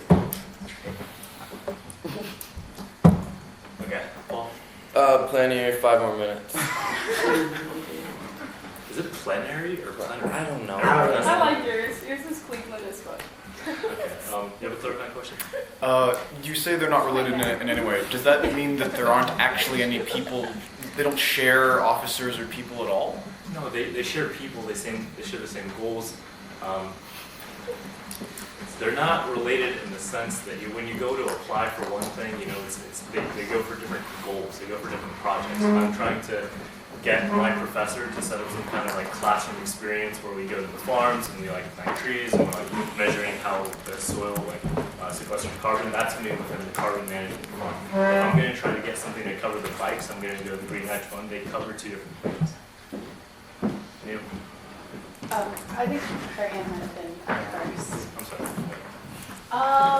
So this is all sounds cool or whatever, but I want to like talk about some things that happen with like other organizations or whatever on campus. To give an example of like what this sounds like to me, how like things are like similar but also separate. So La Alianza has a budget every semester, and we also have Latino Heritage Month. And Latino Heritage Month is separate from La Alianza because some people who are on Latino Heritage Month committee are not in La Alianza. But SFC, when we tried to charter like LHM, was like, no, these things are together. So like they should not be separate. They're obviously the same thing, which is what it sounds like is going on here.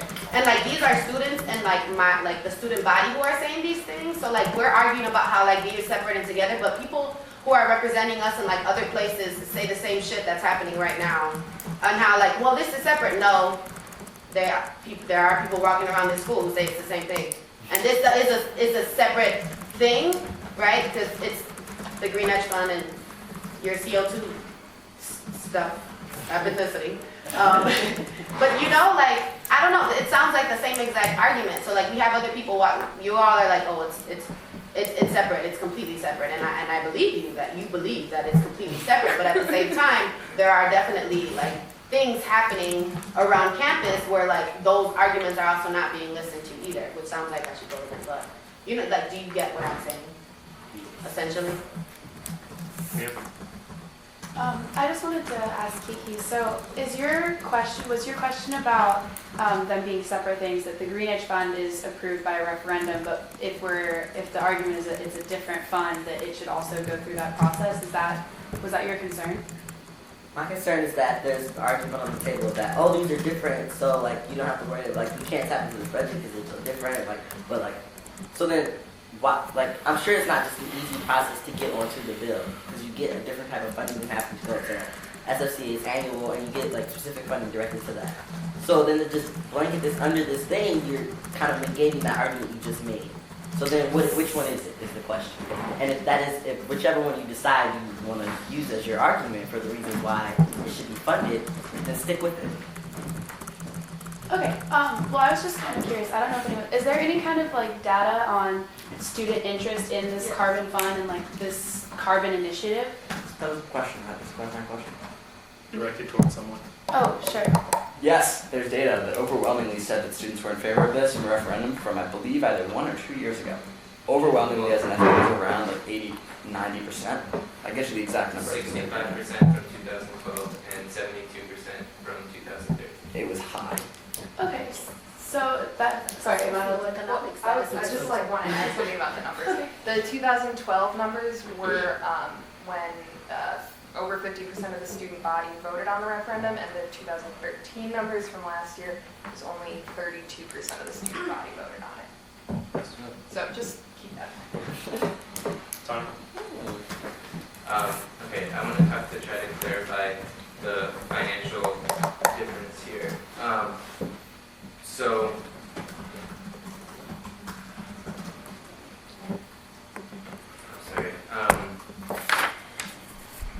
The carbon management fund proposals would be, so the part of the Edge Fund that meets weekly, they look at proposals that they've received from community members, from students.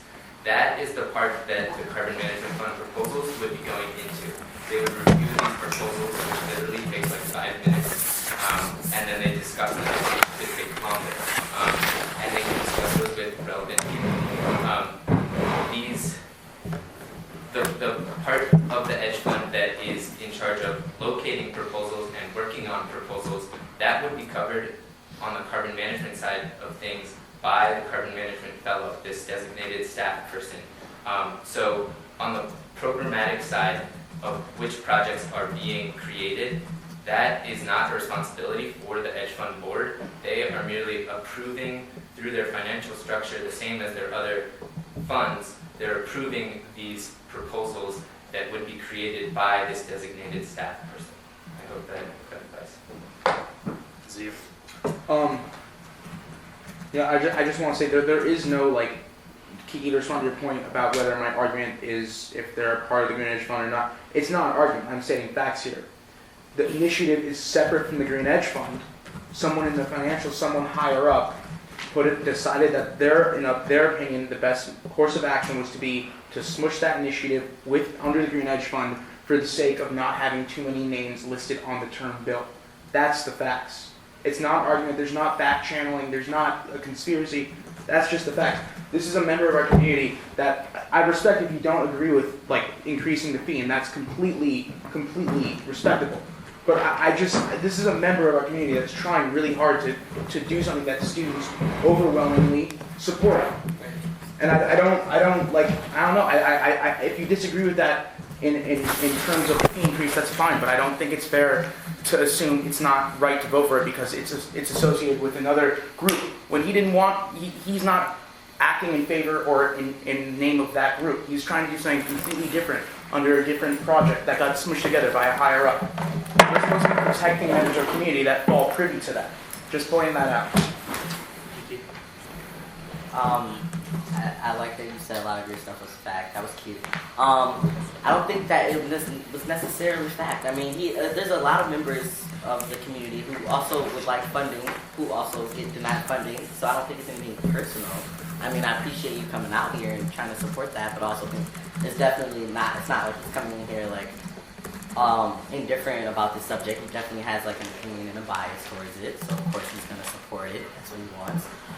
But again, if we are looking at the facts is that the Green Edge Fund has consistently shown that they are not using their funding. the Green Edge Fund is trying to add on a branch, whether or not it's going to be headed by them or not, they're still claiming this part of it. So we have to look at what it has shown consistently, and it's not using these funds. And to give them more money would be negligent and irresponsible and not consistent.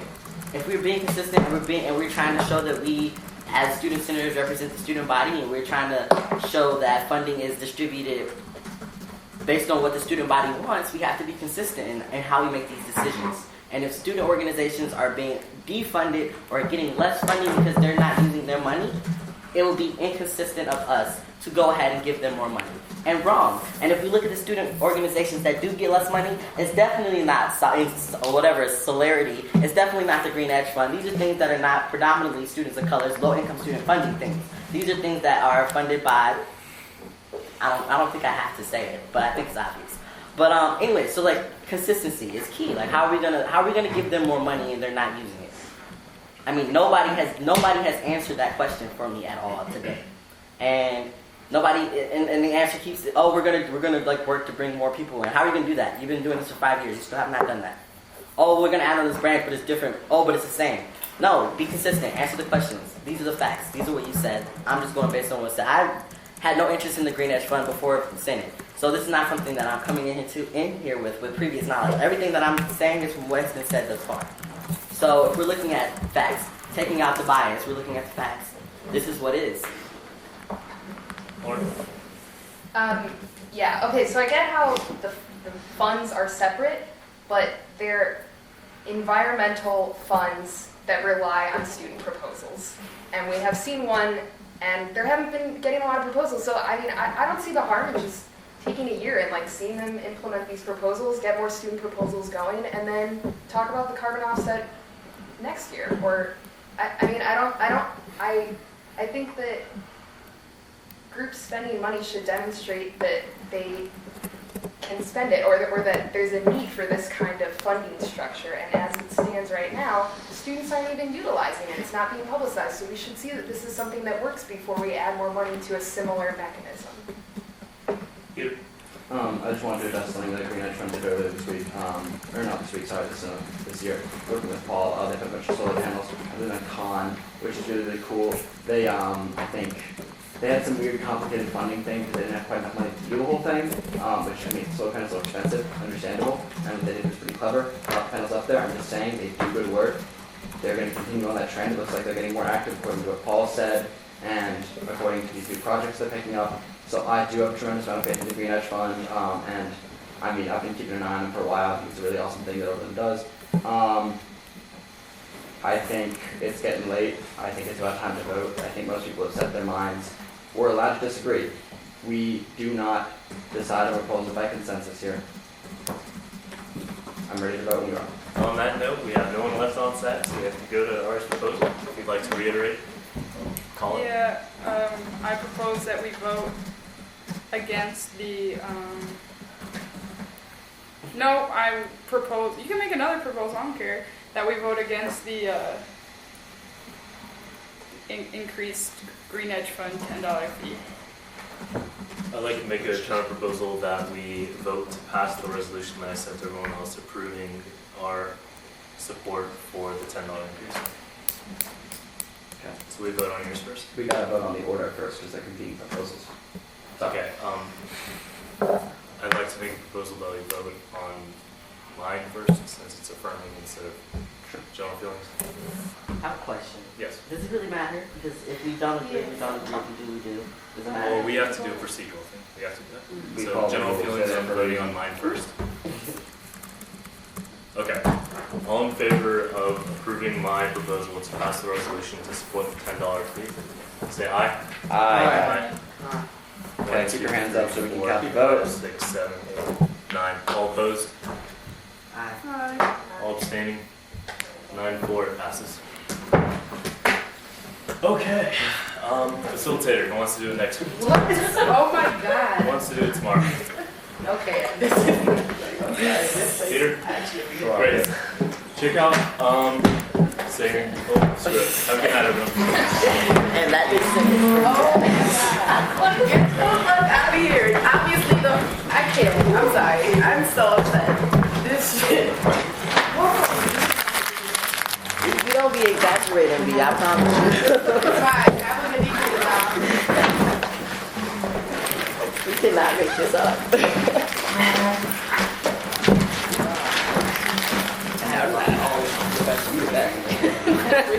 Definitely was.